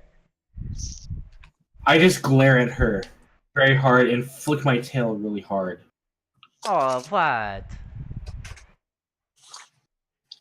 Little Spout looks confused. Wait, did I forget you doing something not nice? I did nothing of the sort. And she kind of shrugs her shoulder. Good, I'd rather we be friends. I am, of course, a good friend. And she kind of nods. Why would I be here if I was not? Isdil just rolls his eyes very hard and very noticeably. And Rolls his dice hard enough. He has to roll for damage. she can just kind of gives a wave to her hooves, and well, her paws rather, and slowly her paws turn to hooves, and the illusion is kind of broken, and there she sits, spirit herself in all her glory. She kind of waves onward. Why, hello! I've been watching all of you from afar, and I have to say I'm very impressed with your adventuring skills. Yes, we are #1 adventurers, says Little Sprout, looking quite proud of herself. Ah, but could a #1 adventurer get through that restricted lock right over there? And she kind of points to the lock. Well, I was just working on that, then I found you, and you're almost as good as a prize, right? So I had to stop and talk to you. I'm flattered.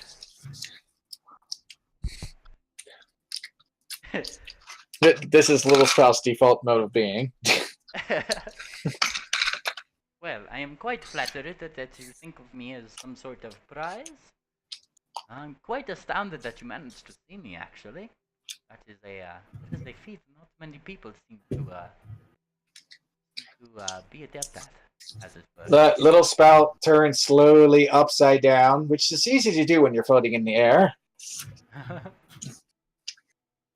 Well, when you're an illusionist, she says, waving her paw/hooves around, you have to think outside the box. Except I'm not actually an illusionist, so that goes double for me. Are one of you an illusionist? I do see that she kind of looks over. He says, what's your name? Starter Dancer, if I recall correctly. You are a very adept at such things. Not so much illusions, but yes. Little Spot leans in a little bit. I haven't seen her dance with any stars. Gives it quite a small chuckle. Well, here I am. What? I've seen Steady shoot steadily. I'm Little Spout. I spout all the time. I haven't probably shot anything. You punch things, then they die. It is true, I've seen it. Steady shoot. See? It works. Supposed to be the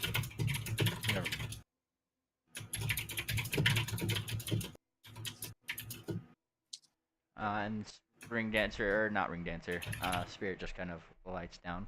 Well, now that we got our introductions out of the way, perhaps we can acquire some of these treasures that I had heard of. Perhaps in there? I heard you guys saying something about that. Or at least some other folks.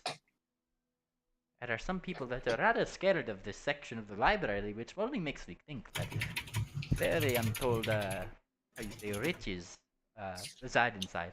Kind of Little Spot raises a hoof. Well, there is a spirit ghost teacher thing that lives here. Well, those things, they're rather creepy. Kind of Yes, and I think at least one of them hangs out here. Well, if I remember what you guys had been seeing in that scrying mirror pool that you guys have, am I correct in assuming that a Mr. Unk had gone through here? Bob, Bob, Bob, Bob, Bob. So much head bobbing. It's not enough time. Oh, gotcha. And she looks pleased. Well, certainly your friend is probably onto something, and she kind of looks toward the door. Shall we get on with it, as it were? I would be more than happy to assist in my services of. She kind of looks toward her hooves. On her hooves are just kind of a small band of what look to be hoof picks. Trickery and rather illicit activities, as it were. I'm quite adept at them. I mean, that's good. You do that. That way.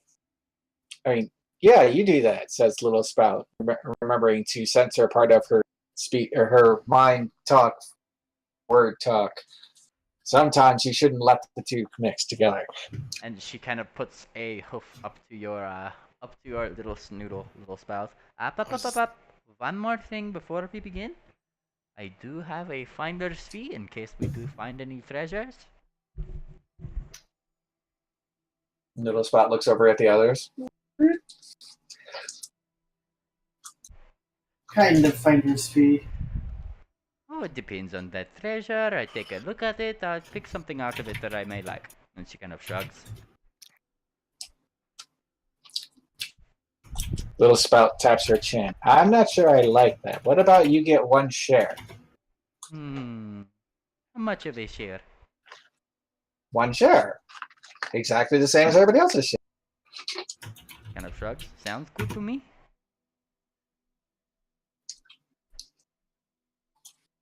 Just in case, you know, what we're looking for is what you would have picked. And she kind of she shrugs again. Fair enough. Might as well try. She goes over to the door. The You door. get 2 points. Yeah, I gotta watch those accents. You start doing the accent in the description. Yeah. And the door is looking very Russian. the spirit kind of takes you guys over. Well, if there are no issues like, no issues pertaining to my existence here, and she looks rather snarkily toward Mr. Isdell, then I think we can be on our way. Sure. Let's do it. As she kind of she takes out one of her hoof picks. I do want to actually show you guys something rather fancy. I'm gonna post this one in the Discord here because I have it kind of like on hand. Okay. Let's see here. Google Drive, D&D assets, references, and I have it here. Oh, thought I did anyway. Aha, another Discord. As it is, oopa-doopa-doopa-doopa-doo. I want to post a small reference to her little like hoof picks and the like. Oop. If I can do this properly. Just stop using my hotspot for the call. I have to occasionally switch to my hotspot so that way it doesn't like kill my my voice. It's annoying, but why not? There we go. Deluxe game. She's kind of decked out in adventuring gear and the like, with little hoof picks and things on her hooves. And she starts she takes out one with her mouth.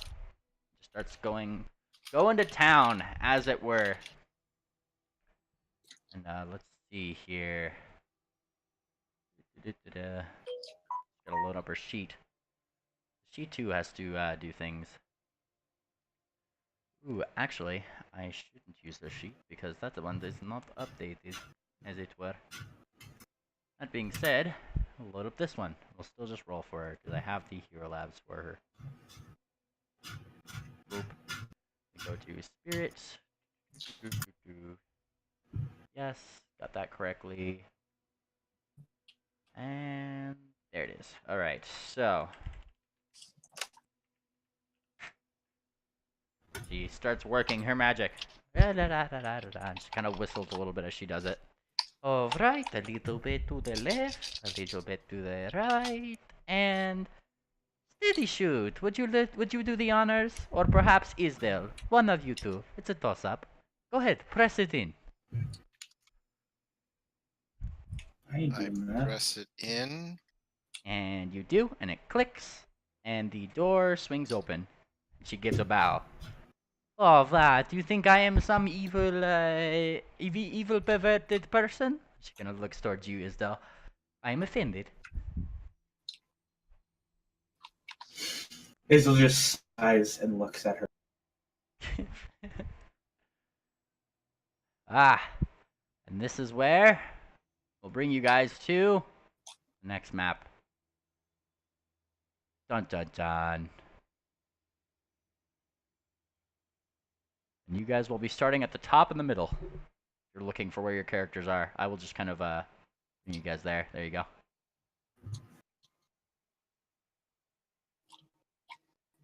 I see things. I Yes. can see clearly. Oh wait, there's. I see so much cramped quarters. Yes. You guys are effectively entering a restricted sort of looking section of the library. It's rather dark. There doesn't seem to be much. Well, it's dim. I could put on a dim for the most part. Let's see. Let me put on a couple torches around here for y'all to see. Just have to pull them from my other maps here. Oop. There's a torch somewhere around here. Alright, I'll put in a couple for you, just give me a moment. Probably from basement, there we go. Aha, there they are. Just copy this around and we'll bring it over to this map. There are torches occasionally lining the walls. It's a rather dark, gloomy place. There's one toward the end of this hallway right here. I can paste it. Aha, there we go. And you guys are kind of shuffled into a rather dark looking space in the library, blocked off from most of the others. Oh, Little Spout looks at this door. What's up with that door? what's up with that door, you ask? Yes. Let's see here. Let me open up my notes. Maps. There we are. Oop. All right. So, that door right there, with a little perception on it, does seem to be a wooden. Well, both of them seem to be sort of a. Well, one of them seems to be a really good wooden door. This one right here. The other one seems to somewhat be more of a wooden portcullis. Almost one toward them. That being said, however, they don't seem exactly. Well, the good one that you're closest to, Little Spout, that one seems to be somewhat lodged in a strange angle in the place. Somewhat Little Spout abandons the idea of forcing that, since the idea is to be super stealthy ninja pros.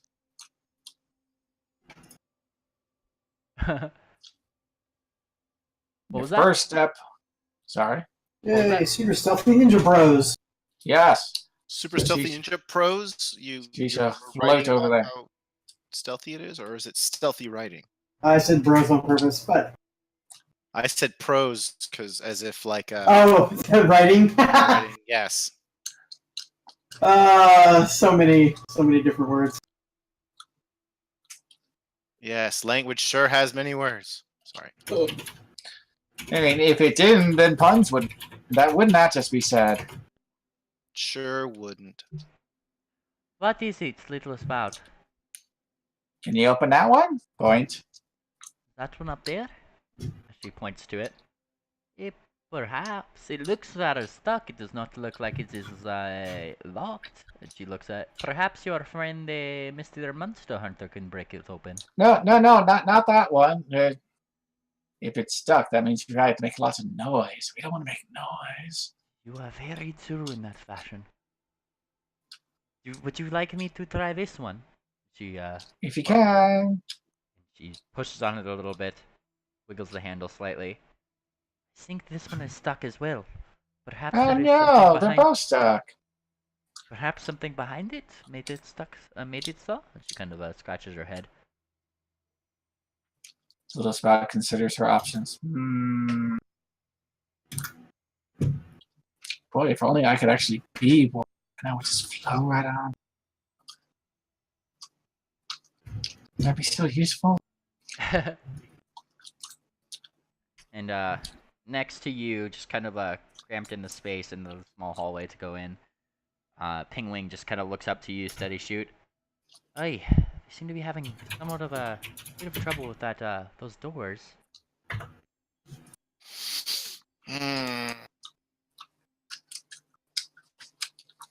I've been letting them handle it. I'm no good at this, not attracting attention. And Ivory Drop just kind of looks down to you, Little Spout. Why are we being sneaky again? We could handle anything. Look at us. And she kind of points back. Well, we can handle anything except for them taking our library cards away. Ah. Kind of nods. That whole not supposed to be here bit.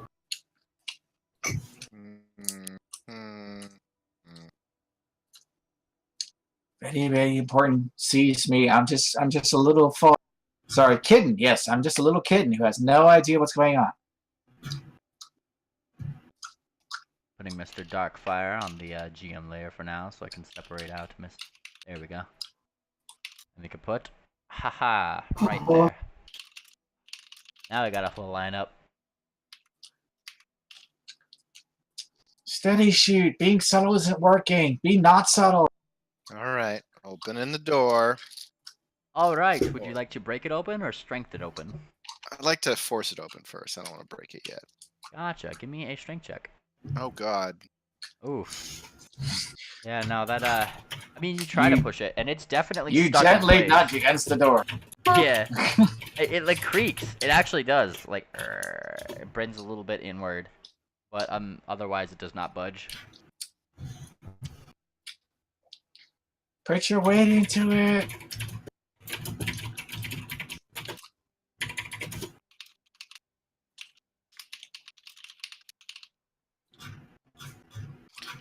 All right, let me try again. If I'm allowed to try again, I don't know if It doesn't seem like there's anything stopping you. that's better. I am going to detect magic and make sure that there's no specific magic. Ah, well, you detect magic, and right when he kind of shoves the door open. There you go. Always too late. What was that? I said always too late. I think I gave you guys your correct, like, dark visions and stuff like that. Well, Little Spout can see. Zoom. Oh, but we don't have to open the other one. And the spirit looks around. It is very dark in here. How can you guys see? And it is fairly dark. Little Spout taps her head. Adventurer. I want to point out what it looks like from a spirit. For those, just so you could guys get a concept of the darkness. I'm gonna point it in the Ducks game. Oh God, what have you done? There you go. And that's pretty dark. Yeah, I see everything, no problem. And Okay, what magic am I detecting? well, you jump in here, and which direction are you facing?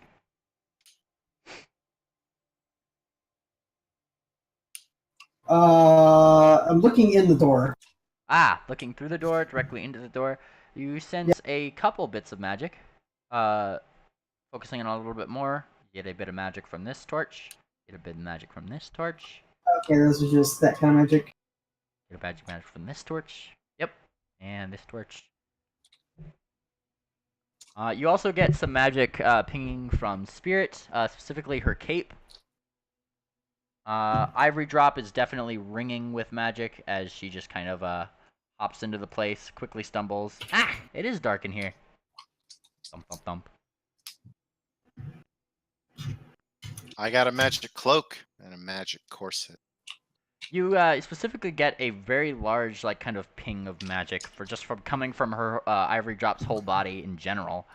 And when you kind of focus on that a little bit more, it's from the Universalist school. That's not even a school. Seems like she has a magical bloodline. Who, Ivory Drop? Okay. Yep. Nice. Little Spout is also a glowing fire. Those are magics. Ah, this is true. I mean, does it count if you are a magic? I probably don't glow unless I'm blood raging with magic. That makes sense. Well, her solid image is a spell-like ability, so that would be ding. That would be all the time. Well, actually, sorry, not the silent image, the disguising thing she does. All right, and on the south entrance of this just kind of open area of this bit of the library seems to be an iron door, which seems equivocally as stuck as the other ones. Inside the room, it seems, once upon further inspection, there seems to be several somewhat headless statues of Sphinx that are scattered throughout it. Patches of small mushrooms grow in like more southeast corner of the room. What a strange place. Seems like this place has not been touched in a very long time. And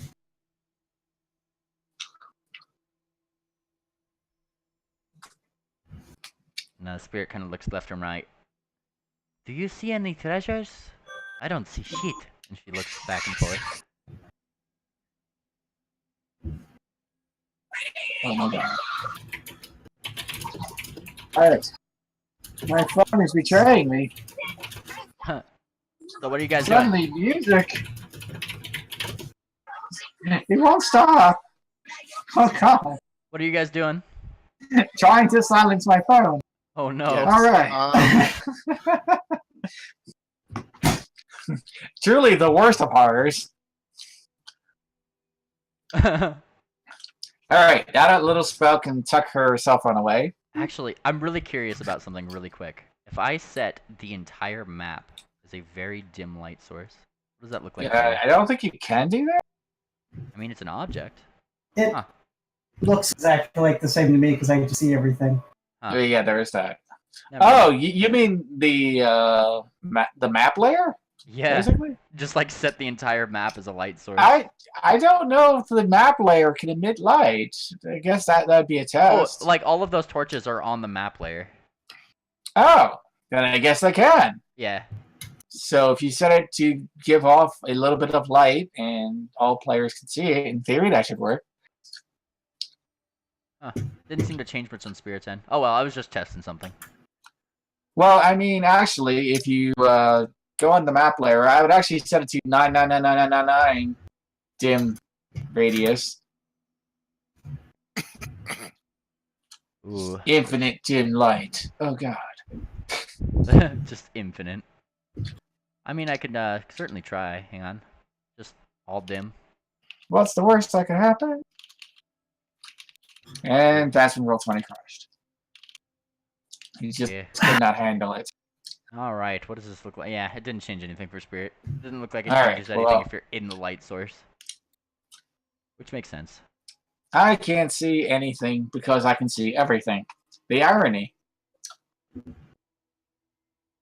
Ah, the I'm gonna most stare at this door. Look at that door. Being a door-like. Thinks you can get away with being a door. that would help if I actually put this option on. Hang on. Look at a keyboard option to see the vision of the character. Control L. But There you go. Yeah. I think only the GM can do that. Oh, no, yeah, no. Exactly. I control L all the time, don't worry. But he's asking what it looks like, and it's like, well, that's how you tell what it looks like. Yeah. And looking at the door, it just seems like a rather stuck-looking iron door. Seems almost perfectly dislodged in that way that it is. No horrible traps are waiting to spring upon us that I can see. Not that you can see, nope. Well, being Too adventurer bad. first class. Alright, go open it. You go to open. What's the other door? Well, I mean, you try to open it and it is rather stuck. Oh, right.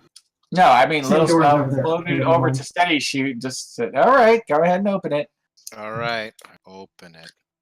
And it is stuck. Open it harder. Mm.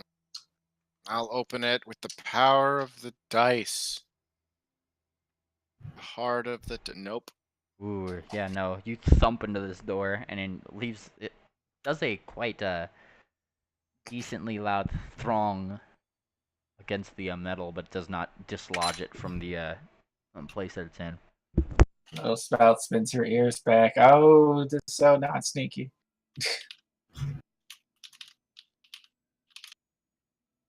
All right, all right. Nope, nope. It's getting worse, guys. It's getting worse. And the ivory drop comes over here. Oh, come on. You can do better than that. She kind of urges you on. Poke, poke, poke. There. Nice. I It am just thusly driven forward by my magically compelled love. Crash. Move your character where you are. Steady shoot. I'll move Spirit out of the way. Wonk. we don't need you, Spirit. Come on. She Crash. shrugs. She can unlock doors, but not if they're stuck. And let's see.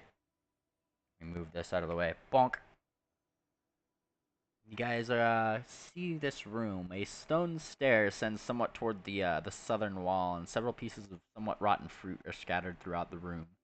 To somewhat toward the left on the map there, you hear a shuffling and a kind of a small growling almost. I had a character that had purified food and water. It was great because every time somebody mentioned that there was rotten food, he would fix it. Then he would eat it. This food's been in here for hundreds of years. Cast a spell, eat it. Nom. Delicious.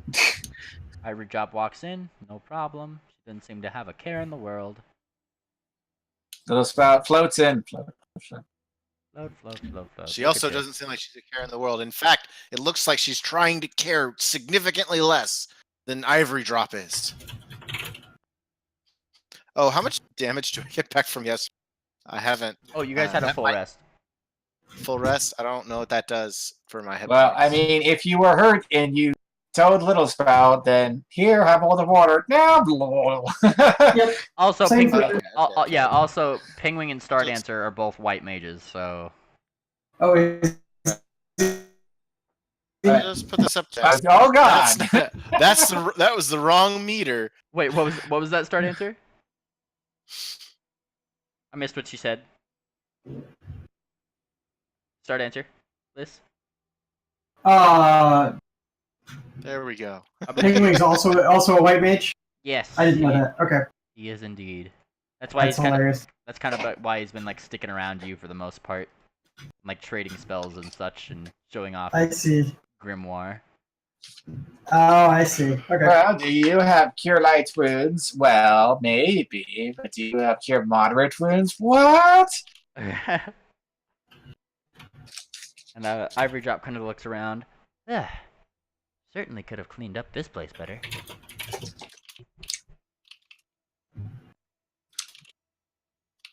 Wouldn't you Little agree? Spout looks around a little bit. Well, if it wasn't just full of books, I would make some water for it, but I think that'd be a bad idea.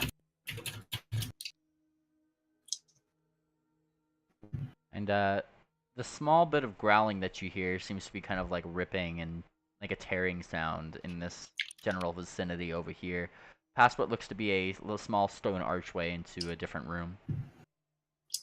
Is somebody hurting a book? I need to roll something for spirit really quick. Oop-a-doop. You As a worship holder- the wrong god. You worship the wrong goddess to be really worried about that. But no, but I have this library card, which means that I'm supposed to care about that. Let's see. Do I have spirit in here? I do not. Let me very quickly pull up spirit sheet right here so I can roll her perception, as it were.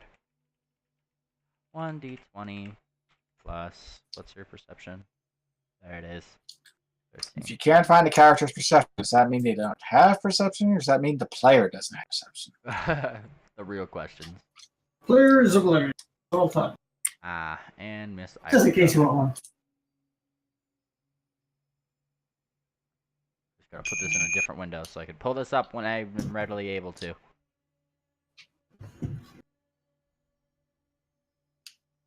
Right in here. There we go. Aha. And let me see something here. Doop-a-doo. Alright. Be right back after this. And funnily enough, Star Dancer, you are the only one to really see this. Kind of looking around the room, just as like Spirit walks by Ivory Drop, like looking around, you see something that she didn't notice, which seems to be a small doorway, almost like a vent, right on this wall that seems to go somewhere, but it's kind of lodged up several feet higher into the air.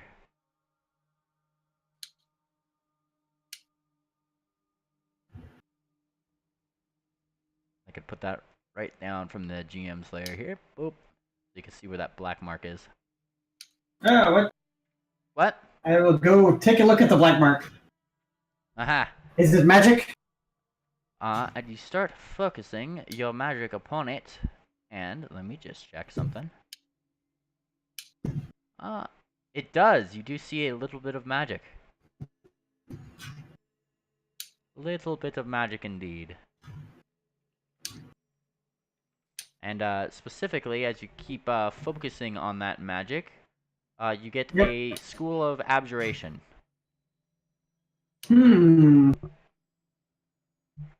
He's protecting something. Mm-hmm. Or protecting us from something. And Ivory Drop looks back. Huh? You find something? She's looking up to where you're looking. She's gotta squint her eyes. Oh. I can't see anything still. She kinda blinks. It's really dark. I am back. What did I miss? Stardancer found something because Spirit and Ivory Drop both couldn't see it because it's very dark for them. So What did they find? Stardancer found a small entrance of sorts, or a vent of somewhat several feet up from the ground. What's that? Something up in the air? Was that something small that Little Spout can climb through? Yes, actually. But she'd have to kind of push the little grating aside. Little Spout is already zipping over.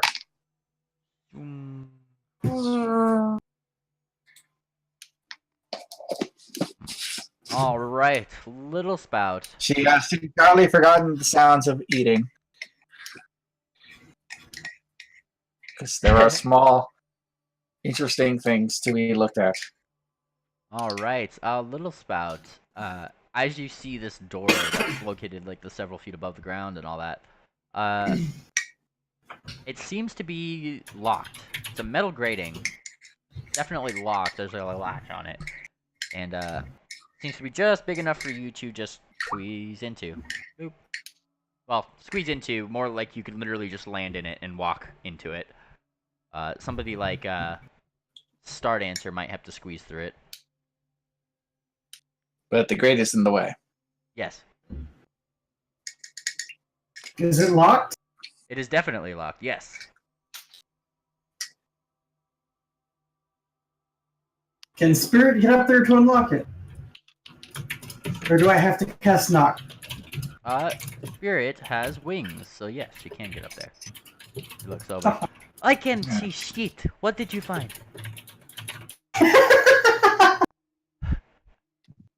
Little Spout tilts her head a little bit and then touches the grate, which then begins to glow. Actually hot. Not hot enough to damage anything, just like, wow, that's actually warm. But it's also, you know, giving off a little bit of light now. It's the equivalent of a light. She looks at it. Ah! It is a wonder why I did not see that, she says as sarcastically as she can. Would you like me to open it? I was under the assumption that you were spellcasters and you could do such things. Well, I mean, I could destroy it, she says, with her eyes getting just a little bit wider as she says that. And Ivory Drop just kind of like rolls her eyes. Of course you can. And Spirit just kind of like rolls her eyes. Well, why would you destroy such a magnificent looking grate? She points to the rather unmagnificently looking grate. It's just a metal grate. Well, I didn't want to make a bunch of noise. Come on. Fine. What? I suppose I am getting paid for something. And she flutters up. Takes out the hoof pick that she'd used before. Alright, here we go. A little bit to the left, a little bit to the right, and she looks to you, Little Spout. Would you like to do the honors of pushing it forward? Little Spout reaches forward, and she's like humming a little ditty. Dun, dun, dun, dun, dun, dun, dun, poke. And nothing happens. Spirit looks rather perplexed. Oh. I chalk this up to the fact that I literally cannot see what I am doing.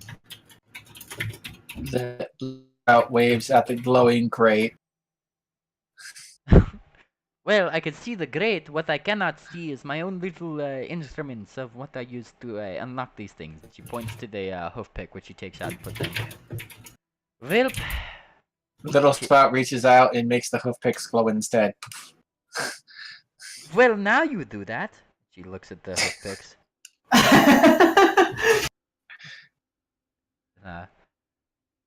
Pingwing just kind of like looks rather dazedly around. Huh? And kind of looks over. And then goes over to you. Start answer. I think they might need a little bit of help. Spirit just kind of closes her eyes. I go up behind them and I lean down. Do you want me to smash it? Wait. They turned on my instruments of thievery, so I should be able to do it now, in theory. What's the worst that could happen? Well, I happen to have the lock spell prepared, just in case. She looks in a very, very, very, very like meaningful, concentrating way, as if she's focusing all of her like efforts on doing such a thing. All right. Now, Little Spout, no offense, but I think you are a bad luck. Star Dancer, would you like to push this one open? Little Spout pouts so hard. Yes? Well, be my guest. And she moves to the side a little bit. Little Spout floats backwards, dejectedly. You're just lucky she doesn't have ghost sound as one of her things, because it would only get worse. Ghost sound and haunted face. Ah. Well, yeah, yes, that's but creepy. you have to speak like crazy arcane words. The things Little Spout does is she just looks at it and things happen. Well, that's true. But Yeah. yeah. Alright, so I guess I will fly up and open the grate and look inside. Well, you go to push your hoof onto the thing, and you push her little hoof pick in, and ding, ding, ding, ding. It falls open, and Spirit gives a little hoof bump. Yes. Little Spout goes zipping like right past our dancer at that point. Woo! And you kind of have to squeeze into. Oh, you just kind of walk through this little grate. Really, you're small enough to. Just lands in the Little Spout-sized tunnel and starts walking along. And you kind of as you kind of go through the tunnel, what you see is you kind of see this little corridor. And in the corridor, there's a door in front of you, specifically one that looks. Let's see. I have descriptions for these doors. Scrawled on this like central kind of hallway right over here is the words "Beware the light," and there's a small light, it seems, upon this door, almost.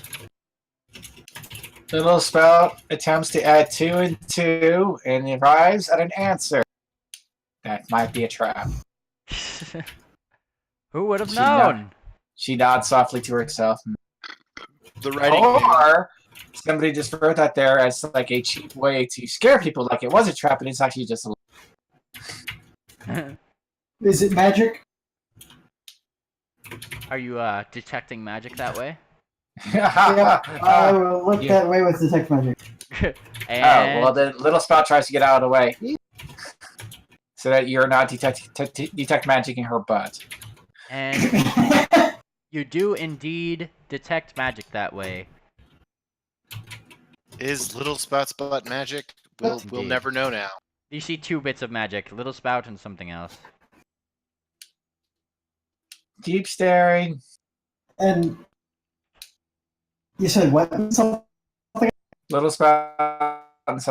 Oh, okay. I will keep detecting. I will look until I find. You see an aura of conjuration. Ooh, how fancy. Wait.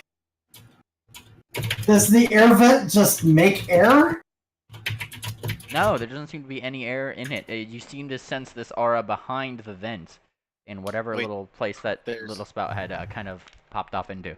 Wait, the air vent is in a vacuum? Nope.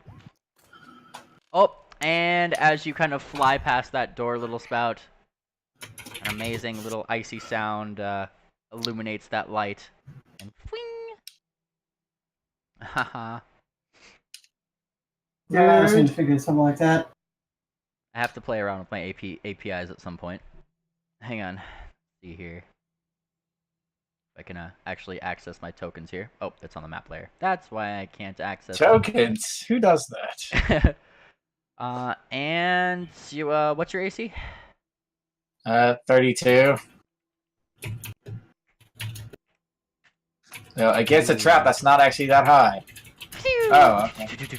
I was gonna say, a trap might hit me, because traps have, like, stupidly high touches. And an icy arrow just kind of materialized a little bit and as like, the eye lights up, and it flings, and you actually see it ricochet somewhat off the wall, doing, doing, doing, doing, and it flies out of the vent, and like you guys briefly see this icy arrow implode over here. Okay. See, that doesn't work narratively, because it hit my shield. Oh, that's true. Well, it ricochets off your shield then. Ting, ting, ting. Oh, there you go. That would make sense, right? That seems perfectly legit. Oh, don't mind the map. Oh god, what have you done? That was my bad. Earthquake! Earthquake! But after that happens, the little light just kind of goes Oh. away. Well, in that case... David's on the West Coast. He has to worry about earthquakes. Yay! Wait, no, we have all the earthquakes. No! Anyway, since the trap seems to have disarmed, Little Spout attempts to just open the door.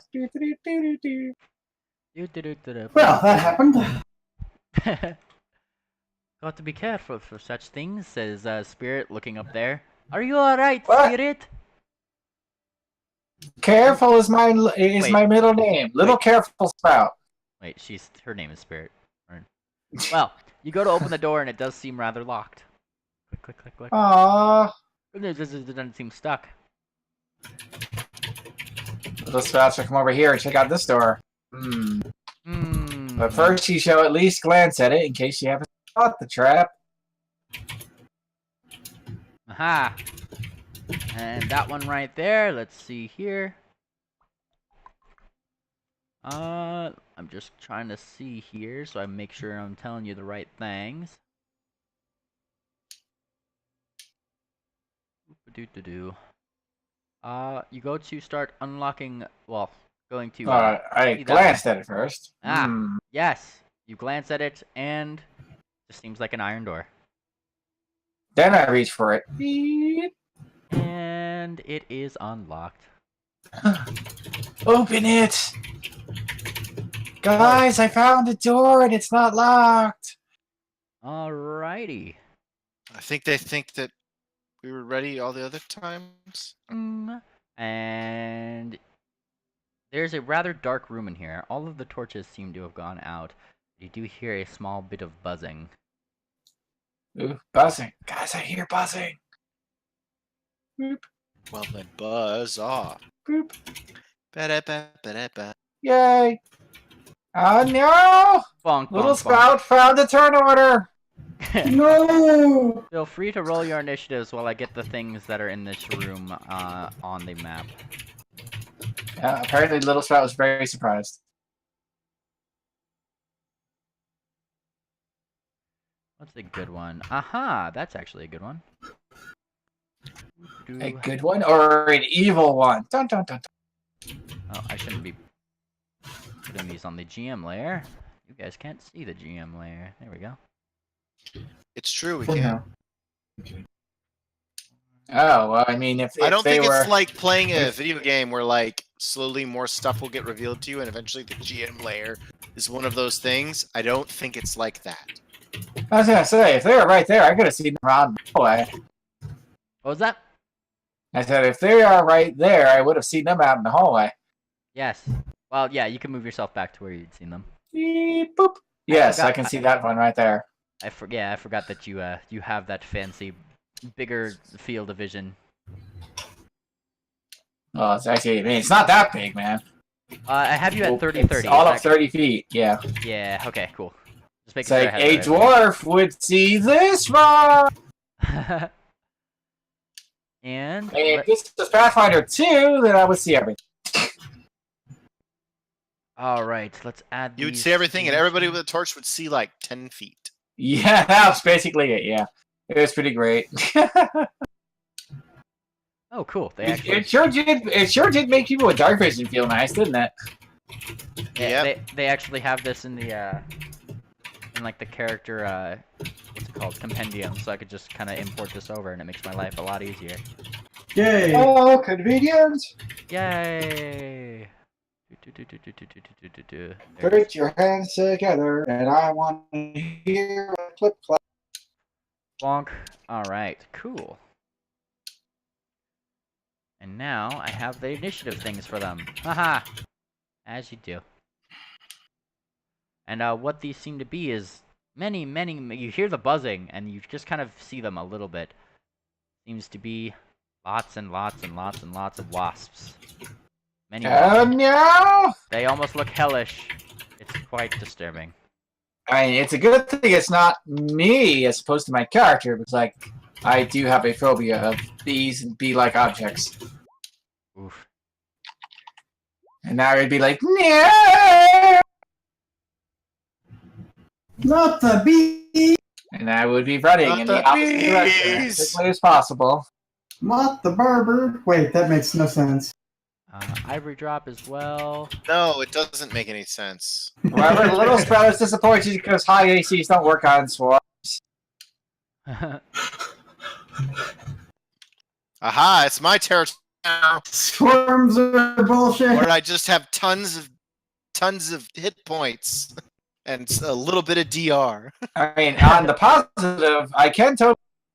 The problem is that they can hit me. That's true. I can't actually do any real damage to them. I don't know if I have an alternate attack that does area damage. Do you have a bludgeoning weapon? No. Oh. I keep considering Well. replacing my axe with a bludgeoning weapon, but it's been an axe for so long now. Get an Earthbreaker. I don't know what that is. Really It's basically big a hammer. giant spiked hammer, and it's like 2d6. It'll be even more large. And times 3 crit. I mean, just pointing out, we are doing AVP. Can have both. And just decide which one's magic on any given day. This is Yeah, true. it's true. Hooray, AVP! I'm just moving Miss Spirit's thing right over here. Let's see. Going back. And Spirit is somewhere here. There she is. Bonk. Because she needs to also roll initiative, so I might as well just give her the rather fancy bonk. Not Jason. There we go. Copy and paste. Ah, there we go. Now look at her go. One day anyway. Why is JSON so slow? Or no, This is a JavaScript update. JavaScript, yeah, sorry, not JSON. I mean, JavaScript is slow because JavaScript is slow, so JavaScript Roll20 is worse. slow. JavaScript can use JSON. well, I mean, JavaScript pretty much exclusively uses JSON. Right. That doesn't disprove what I said. Okay. Alright. Sorry, I just imported something. Or wrong I over guess here. the other way around, that JSON is always JavaScript. Of course, the one I character mean, that not true. the one character that I forgot to import over from their level up was the Spirit. So I just got to make sure she's in here. Oh. Bop. And there we go. Aha, now I can pull her aside here. And we can roll her initiative.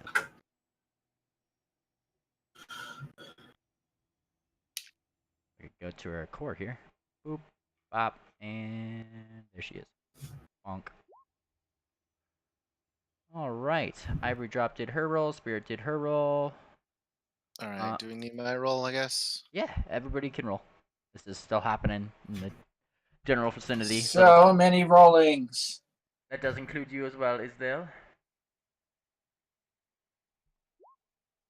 Why still? Sorry, say that again. Roll initiative. Initiative. I'm sorry.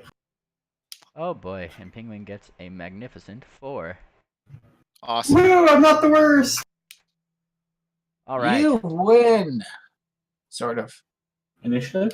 Are you Yes. rolling? You don't lose is bad. Oh. Bonk. Is Oh that my. wants to go first, except he doesn't. Oh my. Wait, how? Oh, they have +10, don't they? Yep. They have quite the bonus to that. Let's. How much initiative? All of the initiative. Indeed. And let me just pull up there so I make sure I'm not gonna do anything wrong. I might have some questions for you about swarms today, David. Just a heads up. Oh God, why? At least they're not demon swarms. Those are bullshit. That's kind of what they look to I be. mean, Oh you shit. said they were hell hornets. Hellish Hornets hornets. looked hellish. They definitely do not look from this plane, or from the material plane at least. Let's see. Yeah, but at least they're not the things from Wrath of the Righteous. What are I those? mean, we're level, 11 now? Pretty much anything we fight is going to start bordering on bullshit almost immediately. We should pretty much assume that, yes. What are we dealing with? Something unreasonable. Oh yeah. Oh my. Okay, cool. So, let's Don't see. say that. We're starting right here. Anyway, I forgot exactly what they're called. They start with a V, and they're basically immune or highly resistant to everything you usually use against.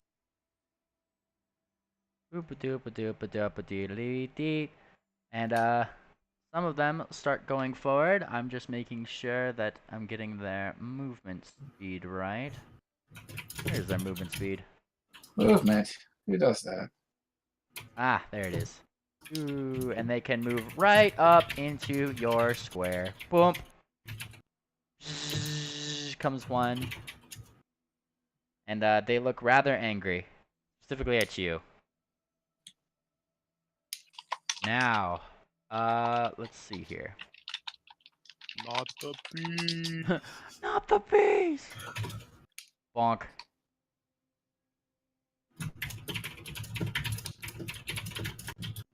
That is what they do. So, question for you, David. So, swarms, if they go after you, they have to roll attack, yeah? No, they have no attack. They just sit on you and deal swarm damage. They are definitely swarming for 11 damage, I believe. Yeah. So it's I'm trying to remember if it's at the beginning or end of the turn. I'm pretty sure it's at the end of their turn. Whatever they're on, they affect all squares. Gotcha. Okay. Also, I was just looking it up because now I was curious. It's like, wait, can more than one swarm get on top of you? And apparently, the answer from James Jacob is, yeah, no, don't do that. No monster is stackable. Don't do that. Yeah. I would assume that a swarm attempts to put itself in another swarm's square is like, what do you It do? would just be a more dense swarm, so it only hits once anyway.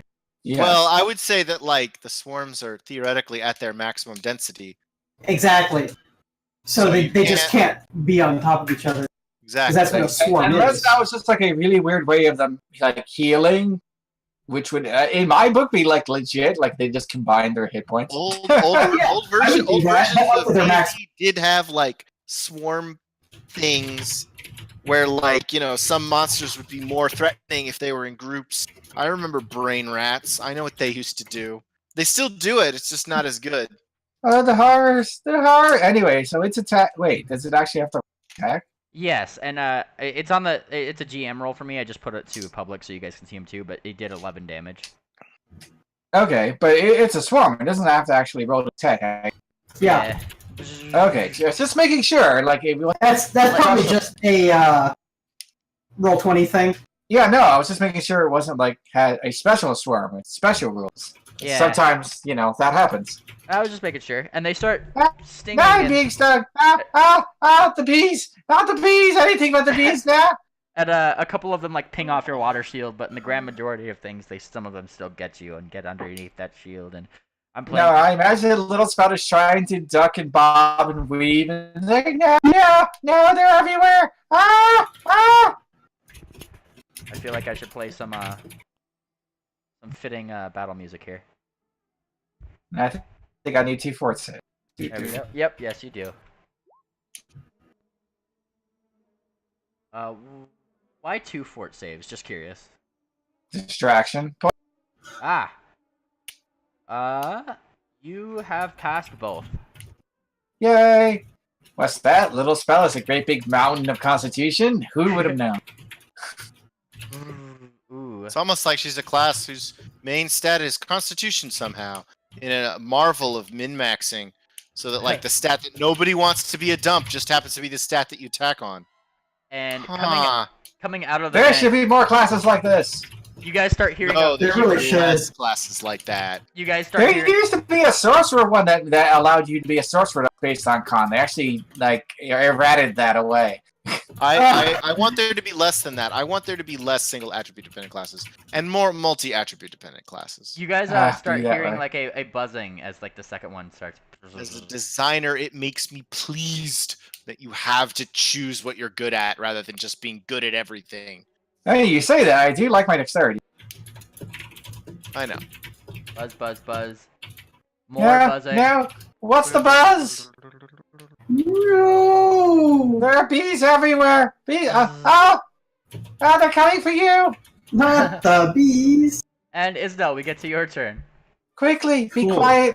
They won't know you're ow. They're still listening. Ow, no. Where the hell are these things? Where are they coming from? Little Can you spout. hear my voice? That's where they. Ow. Why? Little spout is screaming from the vent that she had just squeezed through. Maybe I should stop talking. They're gonna give me. Well, I'm gonna move over to here and wait. And Isdell, behind you, you start hearing like a very confused thumping. Oh no. I just like. the I cast shield. Nice. All right, hang on 1 second here. I have to add something to the turn order now. Well, I suppose Wait. not. No, not -1 castings of shield. All right. 1 second. I have so many tabs open. It's quite honestly disturbing. Let me go. I check my don't shield believe spell. you, actually. I believe that you're gonna be like, I have so many tabs open, like 20 tabs. I actually have more. Good. So Because I many was using tabs. 20 as an example of like a pathetically small amount of tabs. Ah. I see. I think the most I've had was like 80. How many do I have open right now? Oh, nice. Cool. And these guys have a parsable thing from Roll20 Ha ha ha. That's always a good feeling. I'm not gonna lie. It makes Yay! putting these sheets together a lot easier than importing 10,000 things. Okay, I only have 37 open right now. Not that bad. Literally, Roll20 is freezing on me. Hold up. I gotta refresh. Awesome. I gotta do it to him. Ugh. Literally my mood. Yeah. Why would they do And this there were to us? no survivors. Why would they not switch languages early on when they realized what they were doing is way too resource intensive for a browser? Wait. I await for the Roll day. 20 still using. Yeah, roll 20. Script. Presume. Why can't I see anything? Free. Oh, you might want the map layer trying to emit all that light. No, I turned that off. Yeah, That causing a problem even if it's not affecting anything. That doesn't I- mean it's not trying to affect. I turned off the map layers light. Okay. Yeah, no, it's literally just my internet being super slow right now. Yeah. At this point, as because soon as Unity version of Fantasy Grounds comes out, Wait, Unity? Wow. yeah, they're working on grounds that uses Unity, and it'll have all the map lighting and all that. Oh, it'll actually have light. Yeah. I mean, that was Like- did not have. You Yep. know, I heard that Unity sounds great, right? But doesn't work on. Fantasy Grounds is standalone. It's not a browser thing. Oh, okay. Well, then that's fine, I guess. But in a browser, Unity doesn't work on Chrome. That's actually really disappointing. Because That's going to be a problem because Edge is switching over to the Chromium render. Yes, it is. Yeah, it's definitely gonna be a problem. Well, they better actually, But, like, Microsoft Flash will games- actually probably fix oh Fix my what? gosh, I just wanna see that. Chromium not working with Unity. I just want to see what I'm doing, but I can't. Terrible. I'm just trying to load this map, and it's so disappointing. Free! How disappointing is this?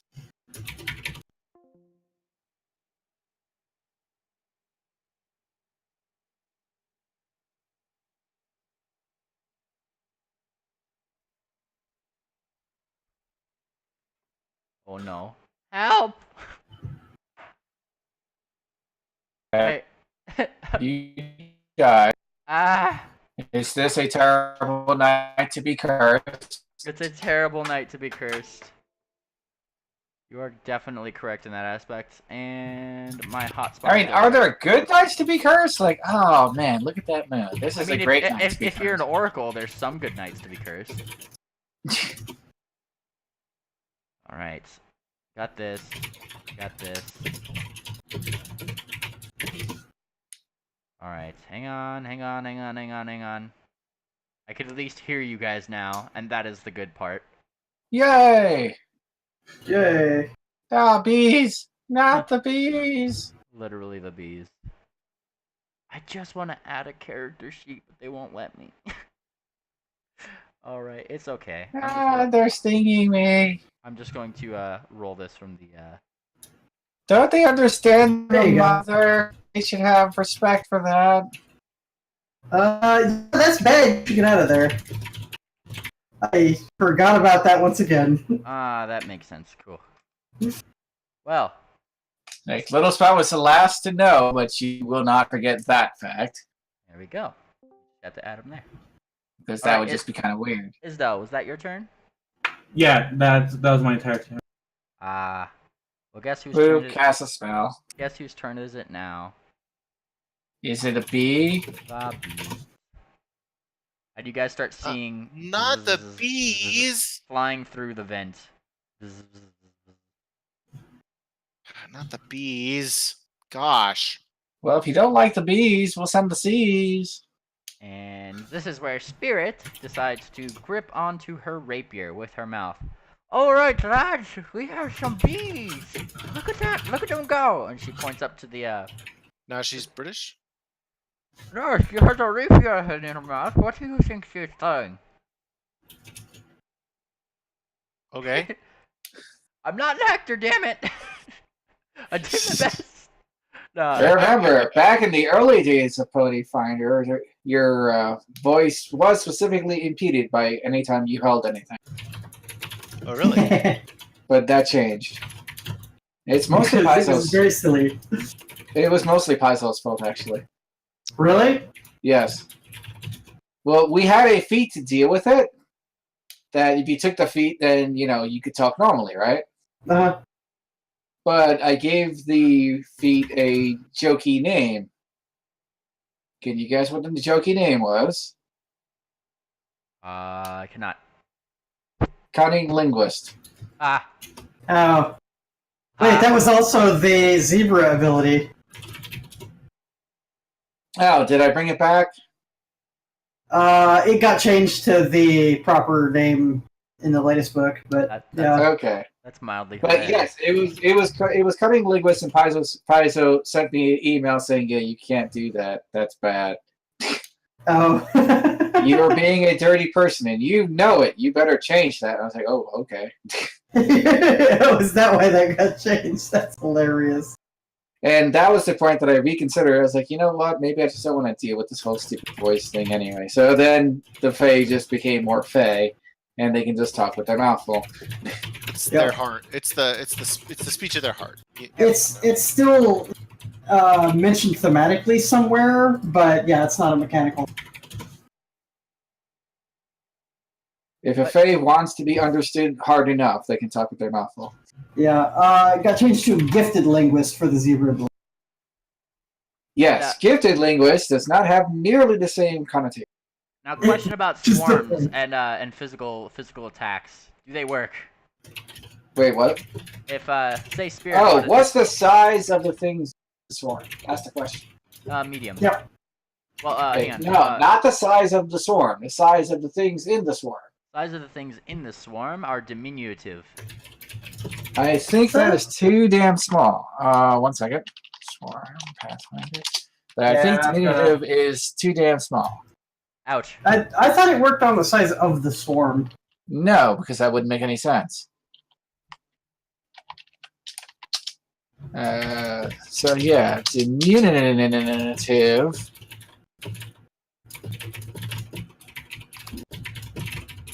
It's way too damn small. Oh my god. Yeah. So they are immune to weapon damage, just flat out immune. Right. So she's not gonna be helpful unless, yeah. Well, she's still just kind of flip, and just like bats at them. Well, And then- look, just yeah, you're swatting at a swarm of tiny little bees. Oh, you got one. That will definitely intimidate all the hundreds of the others. well, And no one ever carries a swarm bane class. Yes, if you had a swarm being class, then it would be different. and she. But you don't. She's Just doing like her you said, best. Nobody Meanwhile, ever carries. More of them pour out. Hey, Actually, look, no, these Little don't go Sprout out. has plans, yo. Big plans. Whoosh. At least we have someone in this party with fireball, and they're not immune or resistant to fire. Ah, no, Oh, I can do the no. fireball. There's more bees. Ah, they're still stinging. And No. steady shoot. We get to your turn. I think they all want to sting me. Well, get out of there! I can't. It's not my turn. I mean, Adventure rule number 6: you can't move it. It's not your turn. right. She's on the other side of like a thing though, right? Yeah. Grate? No, I can't go. This. A grate that is also full of bees. It's been moved off. I mean, steady shoot. She's able to walk in it. A medium creature can squeeze. So if you were using your girdle and you squeezed through, you could technically make it get through. Yeah, the But problem can you is do I don't- anything to swarms? No, That's the I question. can't. So I'm just So gonna. then you should not get in the middle of the swarm. Okay, so it's a straight line grate, correct? Yes. So Yeah. they're all in a straight line. Yeah. Well, not all of So- them. Like the ones that you can see. You can see. Okay, the ones that I can see, then I just need a little spout out of the way. I promise nothing. Ow! Ow! Ah! If you don't want to be electrocuted, you need to be out of the way. Oh, now it's electric. Ow! Ow! Electrocute! Ow! I thought you were throwing. Ah! Fireball! One of those. I thought you were fireball. Fireball might have blowback. Lightning is safer. These beasts. I don't like it when I talk.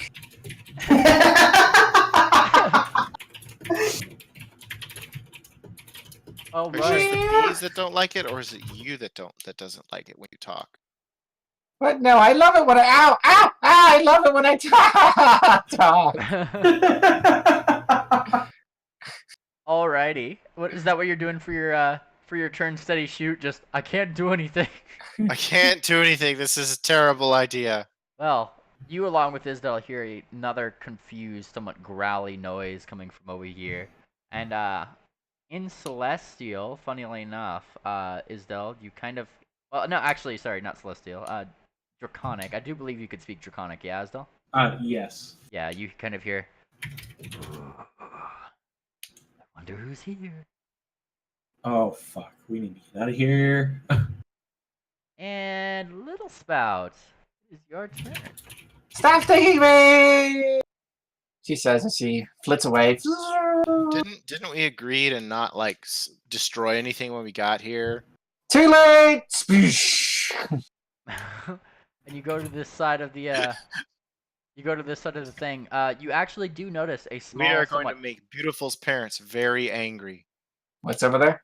You do see what seems to be a door, but on your side. It seems to be like you are on the secret side of the door. Ooh, that's what. Ow, it still stinks. Oh, okay, that's it. You all have to go. All of you. Goodbye. Goodbye. Oh no, she's gonna do it. And she will do a. I think. Let's see. I can do that with fire. Cool. Candlelight Or I would can be do it perfect as for this scenario. spray. Well, I have two different options here. The question is I suppose if I did a spray, would it then end up going out of here and spraying for a spirit in the face? No! Yeah, pretty much. Wait, which just be okay, cool. Well, I have a straight line one too. Don't worry, I took both. Just in case. So I will do a torrent instead. A torrent of fire. And that's just a straight line down the hallway? Yes, just Nice. just straight down. That's pretty cool. And that does damage equal to that, but they all have to make reflex saves as opposed to touching anything. Ooh, fancy. And if what's your DC and what happens if they fail? DC is 21 for half. Now, since this is an AOE, they're taking 50% more, so it's actually. All right, so 1, 2, No! 3, 4, 5. I failed! There we go. So it's actually against 43 damage. Oh god, they all failed. Nice. So 43 damage each? They all take 43 damage. All right. Do this. Minus 43. Stop stinking a mom! Come on! That's just not even polite. And like you just see a lot of these bees, or wasps rather, fall to the ground in the torrents of in the torrents of utter destruction that you have interleaved into their lives. I'm just adding little health bars to them, so I know how much health those ones in that line have. Boop boop. There we go. Awesome. Star Dancer. But Yes. Standing on top of She Little did not. Spout is not the best idea. Little Spout did not get out of the grave, did she? You did not. What?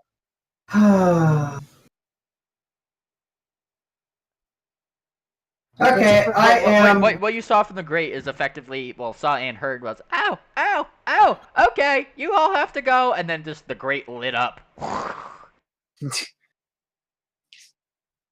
are you using for light? A nice little flash of light, little crackle of fire. How high is the grate? Several feet up. Spirit has to had to flap up at least 5 feet to like look into it to stab and poke. Okay, I'm going to sit here at.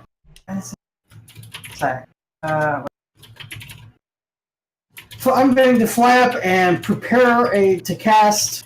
As soon as the grate is clear of anyone I don't want to hit, I'm going to cast lightning bolt. And that is my turn. They will prepare for trouble, but they will not make it double. So what's the trigger for your thing? Trigger is the grate being clear of anyone that I don't want to. Well, I mean, what do you define Party as the members. grate? Right now, there's nobody in the grate except bees. Yeah. There's Where'd Little Spout go? well, Alright. like the grate is only like one square. You could see the ceiling of the other place across it. Oh, it's a This is the different grate. room. Okay, I completely messed up what I would. Okay, I thought it was like we're crawling through the air ducts kind of thing. I mean, it is, but Yeah, that little. No, we crawled through the air ducts. Then okay. we're done with the air Well, I ducts. guess I'm going to fly up into the air duct and squeeze through it to get to the other room.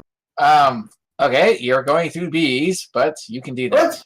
There is bees in that one square of the duct. They are starting to pour. Okay. Can I see Hey. past the bees? You can see more bees. Yeah, there's more bees past the bees.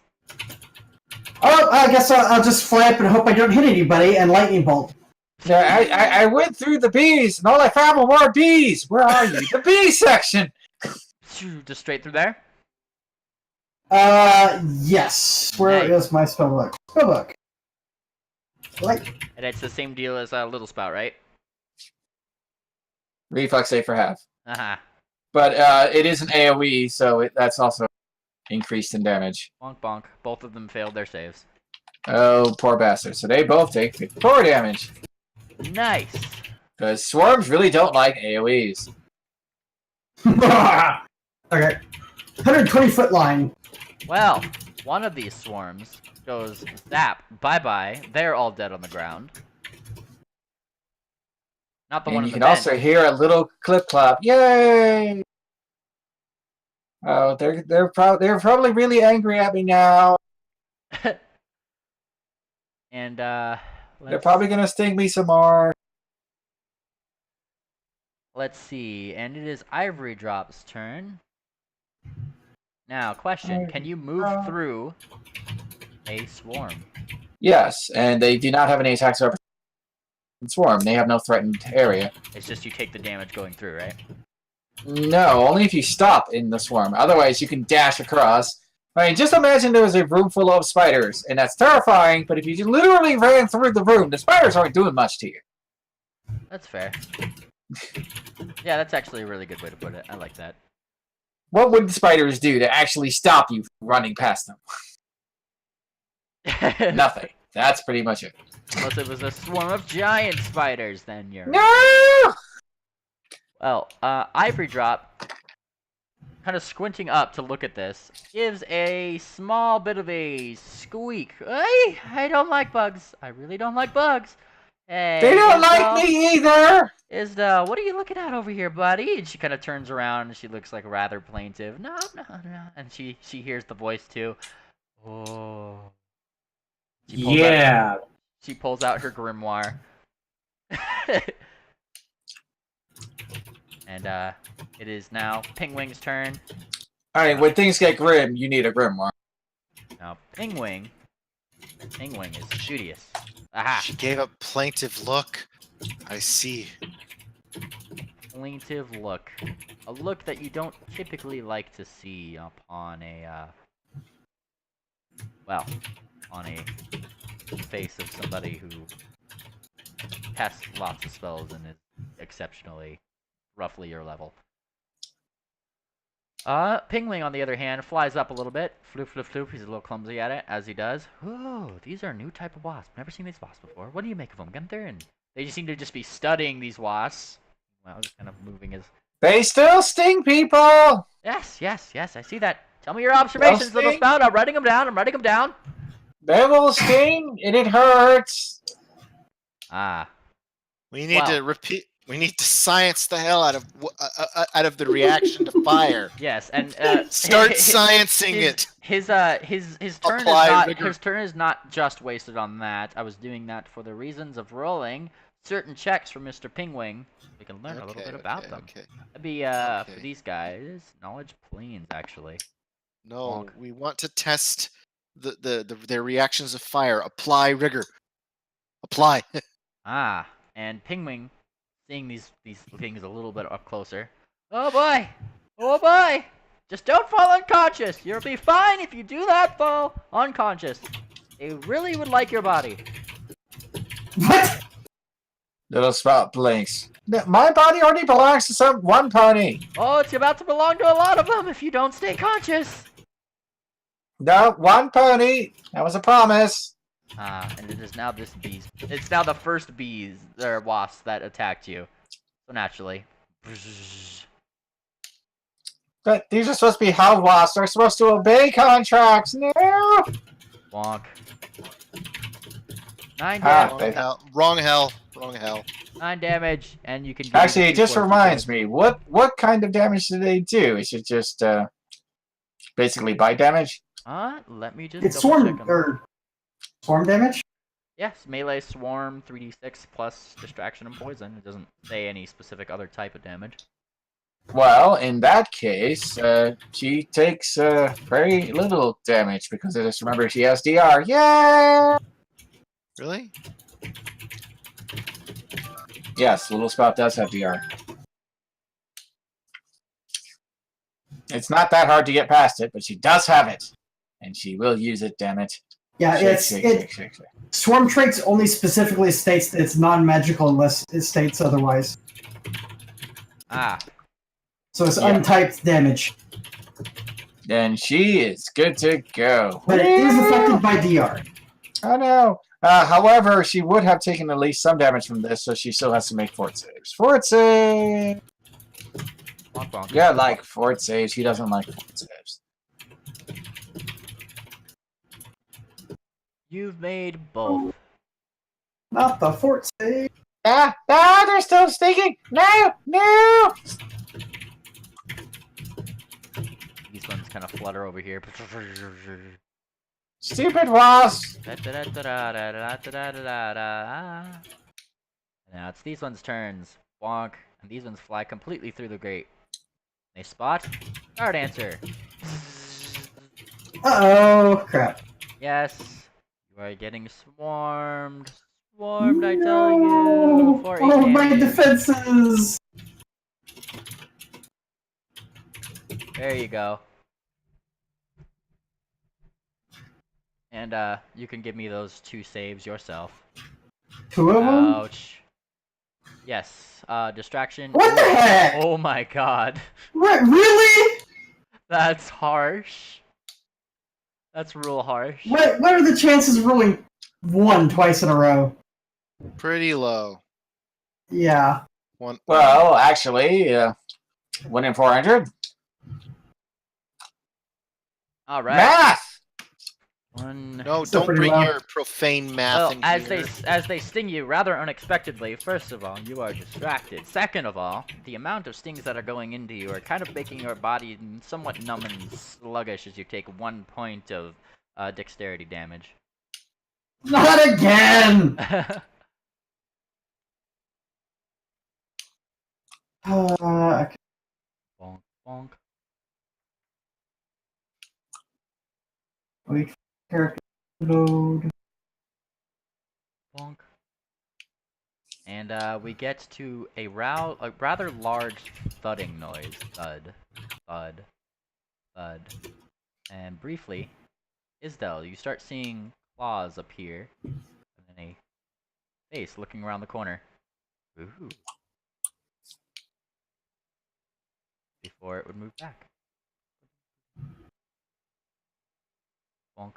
What the fuck? And it is your turn, Isdell. Fortunately, it's just damage, and I can use lesser restoration. I just kind of turn the Ivory Drop and say, Ice Wall? I think Ice Wall. Yeah. And just do a couple of layers of. Hold on, let me actually draw the. He's drawn his wall.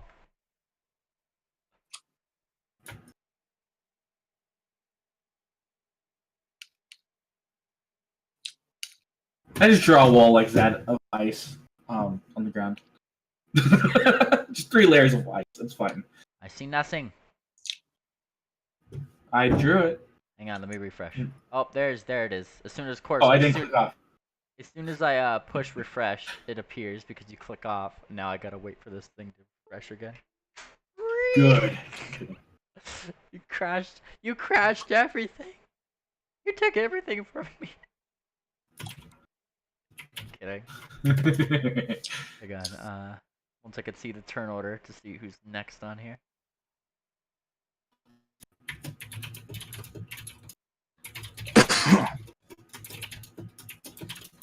Oh my gosh. Internet is literally going to be the death of me. Be kind of impressive. I know, right? Like, to literally be told by an internet connection. Alright. By the internet connection. Just by the internet connection itself, yeah. Yeah. Does that mean that like or All of the above. there's only one option? If you insist.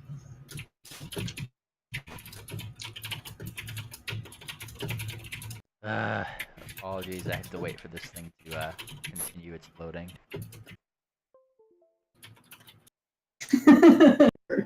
Ay.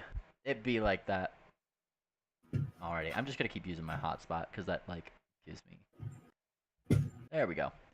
Alright. It's a sad day when your phone hotspot does a lot better than your college Wi-Fi. And Yep. Yeah, that's pretty bad. And these guys see a bigger target. Steady shoot. Steady shoot is still bleh. You still bleh? Still bleh. Doesn't know how to bleh properly. Nobody knows how to bleh properly. That sounds like a personal problem. Alright, let me open up that ever so amazing. Actually, reroll. What did they roll? Very nice. Alright. 3d6. Ah! You take 12 points of damage. 12 whole points, steady shoot. From what? The bees. They not move? Oh. Oh, sure. That's fine. And there's some bees that move towards you, but I think, according to Roll20, my connection to the server has been interrupted. So. Okay. Skill abilities. What's my DR at right now? It's not your turn yet, steady shoot. Right. I just don't know what my DR is. Weren't you right here? Bonk. Oh. Was I? Okay. That's where I saw you on my screen. Okay. Actually,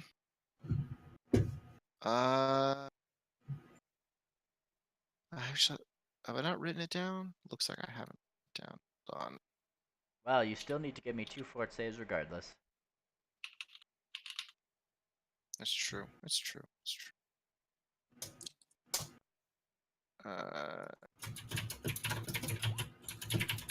Ah, and you make both saves. Look at you. Look at you go. What? 12 damage, and then you can look up what your DR is as we move on to the other turns. Yeah, sounds good. Alrighty. Spirit's turn. Little Spout, are you okay still? I'm out. I'm just out. Fine out. Ah. Ay. Well, I can't do anything to her bees, so I'm going to just go. She gets like quieter. She just kind of like walks away from the grate. And she goes over to you, Isdell. What is this ice wall for? There is something back there that I don't.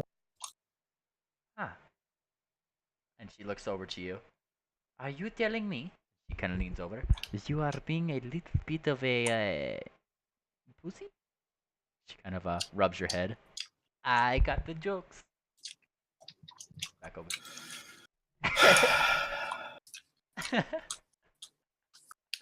Oh boy, I crack myself up. Let me get on to more bees. That was really good. Stop stinging me. Well, they don't particularly like being fire blasted, so these ones, bonk, are going for your head, steady shoot. You have 4 squares. Bonk. Fine. 9 more damage. 7 more damage. And 2 fort saves.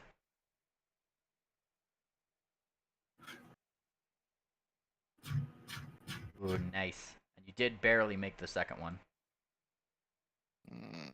And then there's more bees. Bonk. Fine. This is fine. This is all right. Alright, just the 11. This is okay. They can't crit. Just the 11. Great. Okay. Cool. And 2 fort saves. This yeah, is that's fine. right. Everything's fine. We're okay. Everything's fine. No, I failed one. Ooh, you did miss the second one. The sheer amount of poison was a little too much for your body to start not succumbing to this stuff. You take 3 points of dexterity damage. Well, if it's poison, what's the bonus or penalty I get for being a earth pony? +2. That would not help you. Yeah, it's not high enough. 3 points of dexterity damage. We do get to your turn. Jeez. Miscellaneous. Drain damage 3. Not drain. Yeah, Damage. Right. Yeah, not drain. Damage. Yeah, right. these aren't the wraiths. It's not actually changing your stat. It only changes your ability modifier. Okay, that's good. So every 2 Okay. gives you a -1 to your so. It could have been worse. Still dark as shit, and I could barely see these bees. You hear Spirit shout as she looks around the room with this point of view that I'm posting in the Discord. Poor Spirit. Hang on. There we go. It's very dark for her.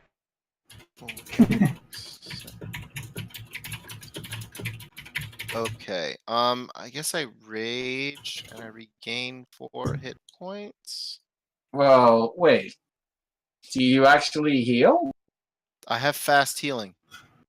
When I rage. Okay. Yeah. Hooray! I have fast healing 4. How fancy! Yeah. I think At least I think Darkfire. it's- I think Darkfire just realized that that Spirit At least is with you guys. At least I think it's 4. It's what? 1 at 1, and increases by 1 every 3 levels beyond that. So at 4th, 3, 2, at 7th, 3, at 10th, 4. You only get a max healing of 6 at 19th level, though. So it just means that my fast healing maxes out at not 19, at 16. Ah, regardless, it is your turn, Steady Shoot. What are you doing? I mean,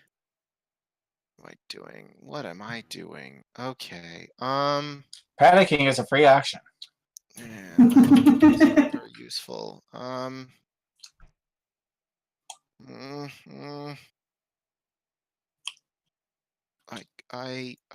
kind of move over here Sound very and then unsure. stop my turn. I mean, that's what I'm doing. I move out from under them so that they don't do more damage. That's fair. Little Spout. Bonk. It's my turn! Hooray! However, I've noticed that as annoying as the swarms on me are, there's a lot less of them. Where'd all the bees go? Where'd all the bees? Oh, there they are. Found them. Are you squeezing back through the vent? Well, I mean, there's not even any squeezing involved, so. Bonk.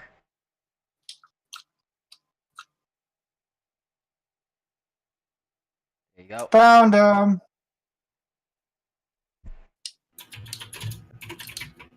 Now, the problem is that Little Spot wants to spray them all without spraying all of her friends, and that's actually kind of difficult. Oh, well, they have good reflex saves, right? Oh, I like that. I love that. Yes, I have a great reflex save that it was already low, and I have a penalty on. Let's find out! Well, Oh Alright. It is fire. Oh, okay. There you go. Fire everywhere. DC was Let's all 21. have a drink.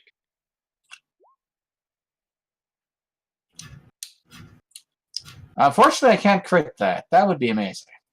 Well, 3 of them made their saves. 1 of them did not. Good on them!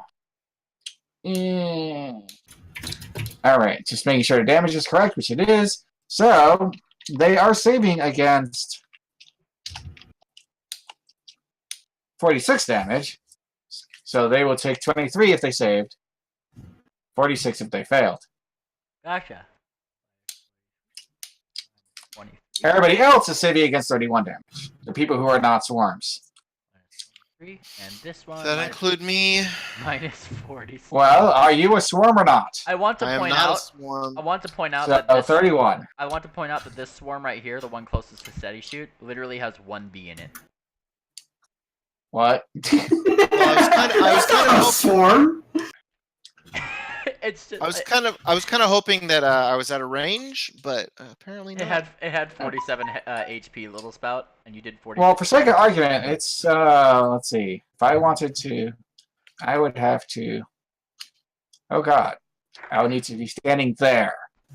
Now, can I reach that from where I was? Because I was here, then over to here, and up to there. Oh wow, I actually can do that. Just barely. Okay, so I go up there. And then unleash my fury. The question would be, I think Penguin would have to roll, but he would have cover. So He is flying too, 5 feet in the air. If that makes a difference. I mean, not as much. It's not like the cone doesn't go upwards too. Gotcha. That's true. All It's a right. cone. So he has to roll a reflex as well. Yes, but he has cover, so there's actually a good chance he doesn't take a darn bit of damage. He rolled a 9 9 total. total. Well, then he deserves what he gets. So 31 on him, but Sunny shoots fine because I moved back away. Oh boy. Yay. 31. So I you went said? blah. Oh, actually, I went too far. 31. You said? Yeah. There we go. 30 feet. Blah. The horrors. The horrors. The horrors. And Spirit has to roll it as well. Yeah. No. Ah. That's fair. I mean, with this wall in the way, I can't see it looping around and then getting to Spirit. That's fair. Because that wouldn't make much sense. Well, I had rolled their saves. But subtracted we'll their very damage. easily get all the bees. Also, Star Dancer. Star Dancer. Hard answer. Reflex, Yep. You are in the way. you're trying to kill me. It's fine. Well, it's only 31 for you. It's 46 for them. And as Penguin gets blasted up to the wall, yeah, you're telling me. It's better than being stung. I and the swarm on me are like 10 feet in the air. Does that affect it? Well, I mean, it's a cone. It goes up, Gotcha. Okay. and you are definitely far enough away for it to get up to Okay. you. So, was that 31? Yep. I'm down to 60 HP. You just took a third of my health away. Blah. Well, I mean, I did also do lots of damage to the swarm, so. Yay! Penguin's feeling Ice it too. cream's on me after this, guys! Star Dancer, it's your turn. Okay, well, first things first, I'm going to 5-foot step teleport away. Plonk. Okay, where I mean, you could have just walked. Or flew, or whatever you felt like doing. Yeah, but, you know, swarms. Okay, so... way would be...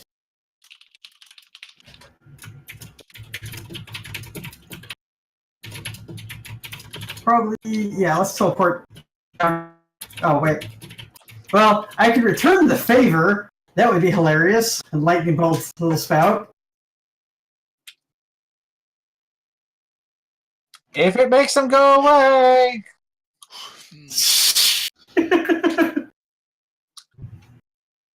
Okay.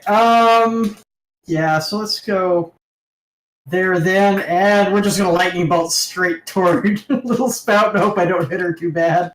Well, I mean, that one actually is only 5 feet high, so if they're all in a straight line, the little spout's pretty safe. Oh, that's right. I can just kind of go down. Huh? Haha. Yeah. Okay, that's what I'm gonna do. So look again. Wait for it to load. I think you just have to be like BRB.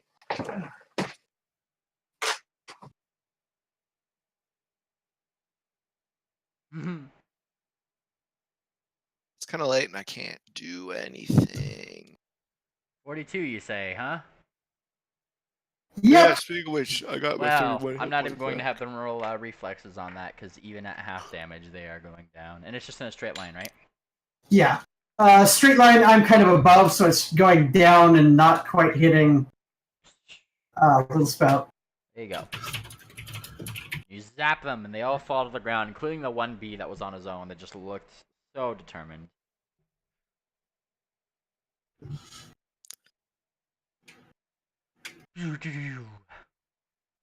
Awesome, and is that your turn?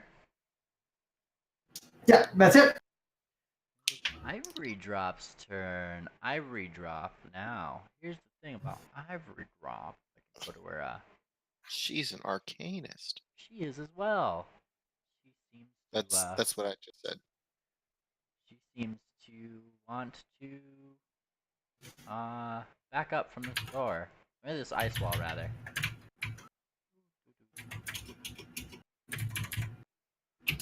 Gonna go over here next to Star Dancer. Yeah, things are getting really creepy over there. She kind of holds out her grimoire as if she's prepared to do something. This Pingwing's turn. And just kind of, ow, ow, ow. Yeah, I like this corner. You guys seem like a good lot. And it goes over here. All the Arcanists gathered in one. No. I wonder what his exploits are. Alrighty. Definitely tell you after session. Alrighty. But, alas. More bees. Steady shoot. They seem to like you. I'm gonna keep moving. Can I keep moving over? It's not your turn yet. It's not your turn yet, mister. Oh. So hard. Well, almost always, whenever I hear my name, I'm like, steady shoot. All right, my turn, right? No.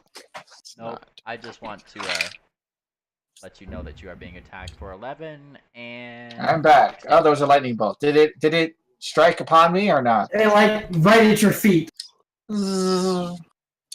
Angle. Angles are great. Yay! but yeah, depending on what your DGR is, I need four fortitude saves from you. Steady shoot. I mean, I don't have a DR6. What kind of DR do you think it is? I don't know. Seriously. Like DR6 is that's like level 20 thing. That's how much they value DR. Is that like at 6 or like 20 seems like a normal Yeah, amount player of DR is like super premium for some reason. Ouch. They Well. value it very high I Yeah. for am whatever reason. distracted twice, But and Then if you a can knight get like CR7 creature, no, CR10 creatures with DR10. You are indeed distracted twice, and you only take the dexterity damage from the last save that you did. You only take one more point of dexterity damage.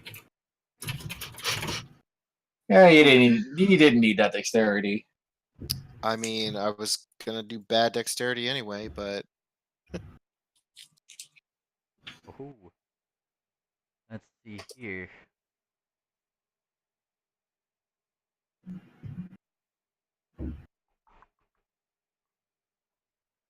Oh, nice. Alright, cool.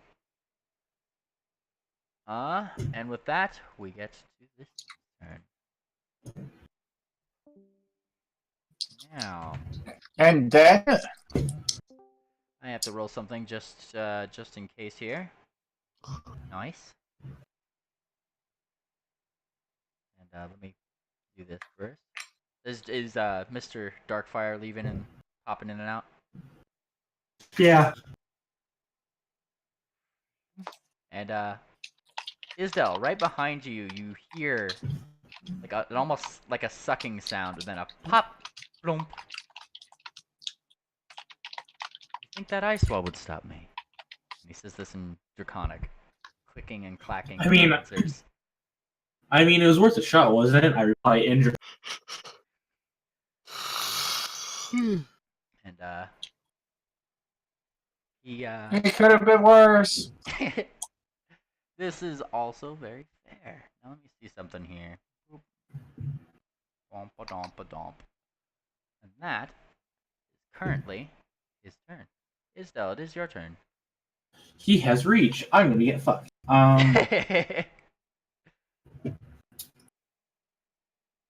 Let's see. Now, Little Spout can be happy that she chose the place she's at. I'm feeling good about this. Yeah, you need to roll me a caster level check because he has SR. Your cash level check. Yeah. 15. That does not. That's not very good, man. That does not beat his spell resistance. And then since he moved there, I will take the hit at the swing end here. Run away! I feel like that would provoke. It will provoke. I know it will. I'm pretty sure the spell provoked. Oh yeah, the spell provoke. Oh yeah. I guess I gotta roll that first. Well, he's cocky enough, it seems, that he just lets you do it. Then when he runs away, he kind of nips at your tail.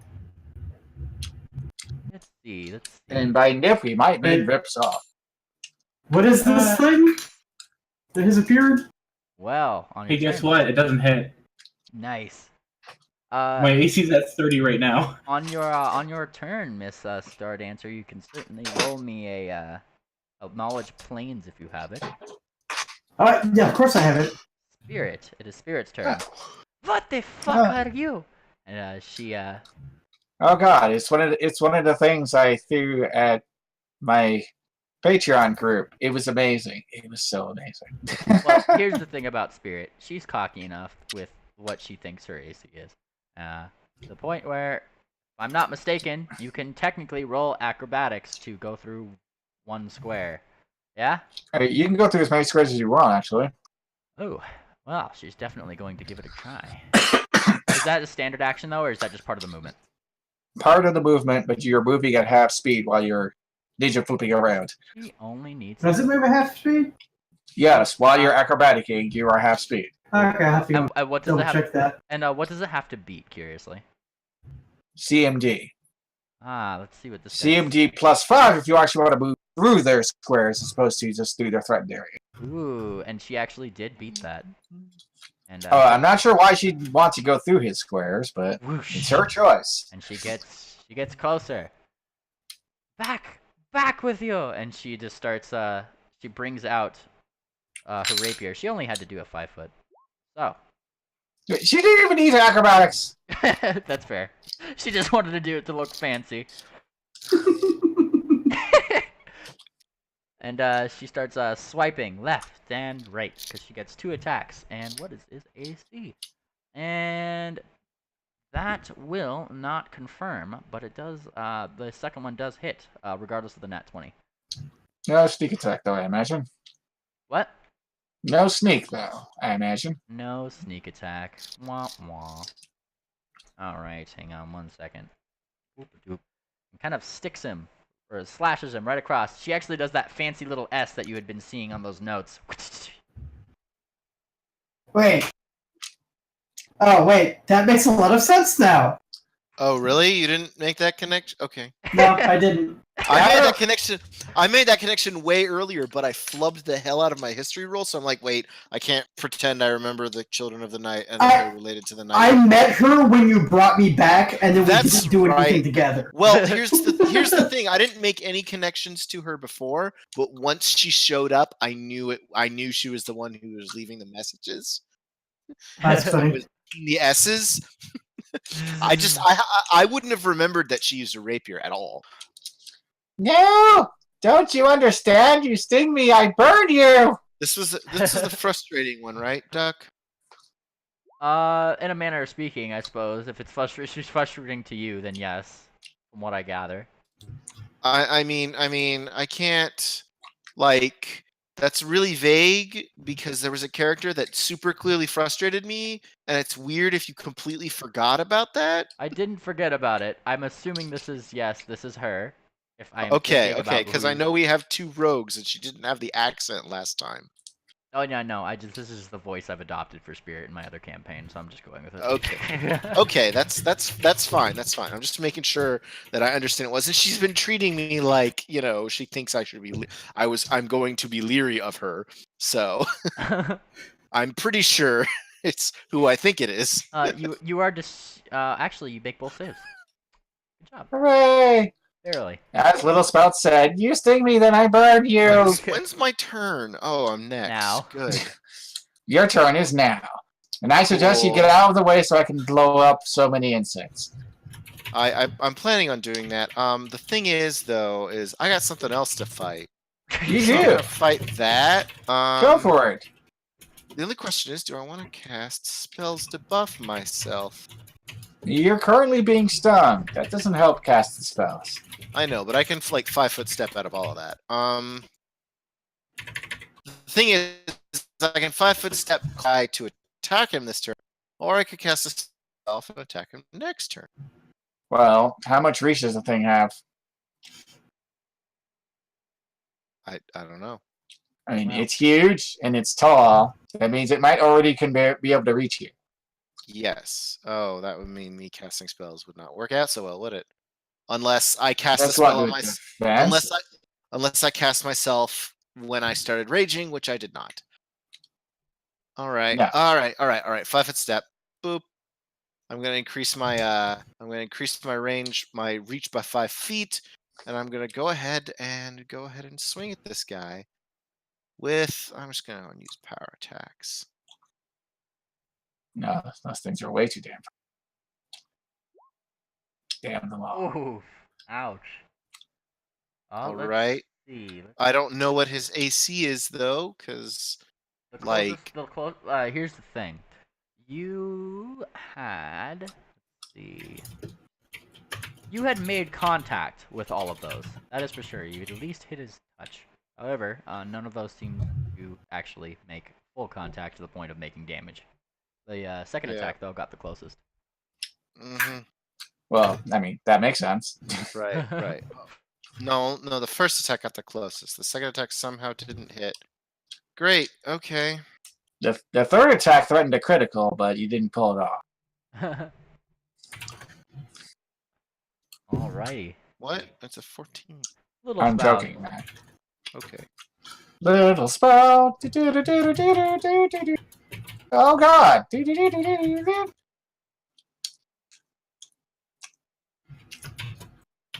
Little spout considers her options here. Suddenly, there are things going on. Things that she does not like. Where did you move? Well, like she started coming around. Can you see the square, the pointers? I cannot. Or not yet. I can't see the pointers till you release it. Oh, well, it's like she started coming around the corner, and it's like, wait, no, that's bad. So she will not finish that. She was like, oh, maybe I shouldn't go that way. So you just went forward and then you went back? No. 2 steps forward, 1 step back.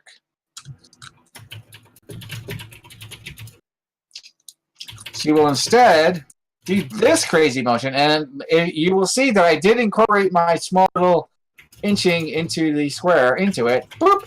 You see it? Yes. So, when circling around the room, and then, Kamehameha!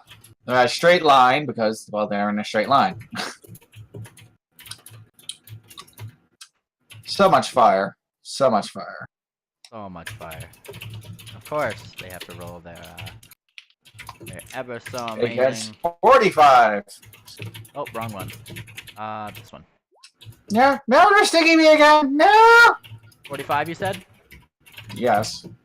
It's 45. The swarm right in front of you seems to have 2 bees left in it. The second swarm seems to have half as many bees as it had.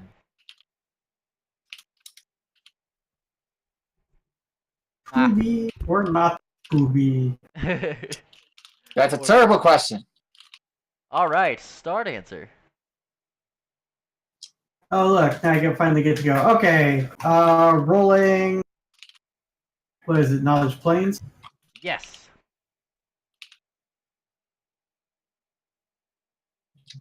Also, it's very late, just to point that out. Yes. Yes. It is 10:30 Mountain Standard Time. Well, if you guys would like to end with this knowledge roll, we can.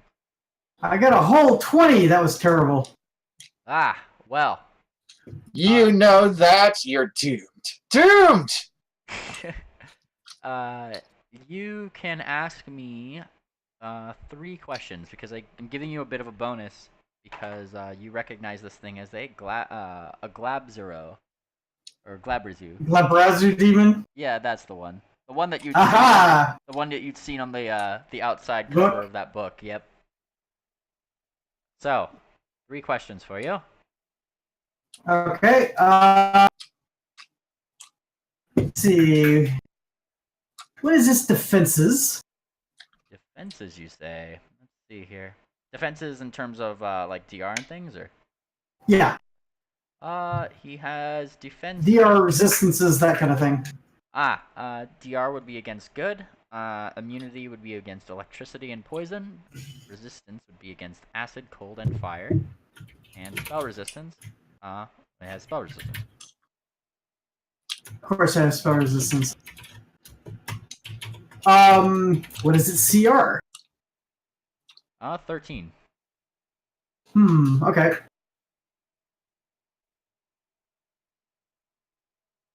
And what is its primary attack? Actually, I should ask what is its other things that it attacks with, probably, because its primary is probably pretty obvious. Yeah, it's a pincers. Other things that it likes to attack with? Yeah, like if it has extra damage or acid or poison or... Funnily enough, spells. Oh, fun! Okay. Completely natural. Alrighty. And with that, would you guys like to end session? Yeah, I think we'll end it here. The rest of my turn, I am going to cast spell.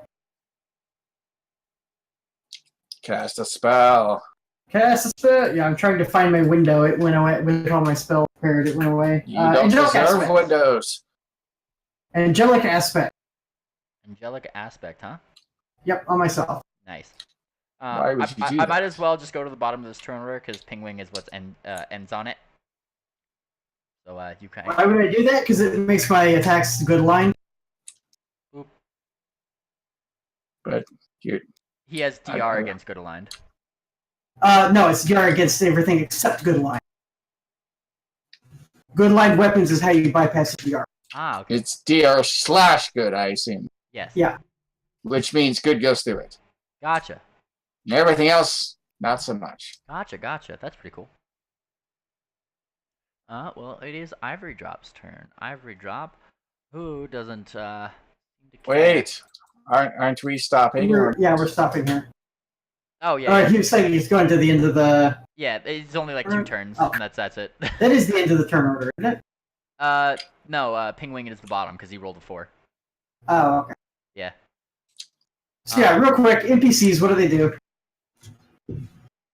Well, Panic. yes, Ivory Drop kind of goes over here. Oh boy, oh boy, oh boy, oh boy, oh boy. And she pulls out her grimoire, as you do. And I need to roll a caster check for her because she is casting a spell. Sort of. She's using a spell-like ability in any case. Bonk. Oof. That was not good at all. And she tries, and it kind of fails. Damn it! And Mr. Pingwing comes up. Let me try. And kind of goes up here. Oh, not quite that far. Sorry. Boop. Can't focus this thing around. And Mr. Pingwing will cast a ooh, he is going to cast a rather large. Let's see, just make sure this is the right one. Ice Spears. Wait, no, not that one. Magic Missile. That's a good one. Ha ha ha. You guys are at level 11, yeah? And he has to roll his amazing little things as well. So I have this one in Fantasy Ground, so I gotta roll it here. Where's your caster level? Where is caster level in here, actually? Combat. Thought it was here anyway. Never actually rolled a caster level check from Fantasy Grounds. Abilities, skills. Cast level check, go to its spells, and there should be a CL button. Ah. There it is. Well, I'm just gonna roll it here, just for the publicity of it. 1d20 plus that, plus his intelligence. Yeah. Which is plus 6, which does actually bypass his, yeah, so d4 plus 5, and he takes 16 points of damage, force damage specifically. And he kind of, Penguin kind of shakes his claw. How do you like them apples? And that's where we're ending session today. Ah. Say bye to the recording. See, Demon, you shouldn't have come to this Goodbye, plan. We recording. have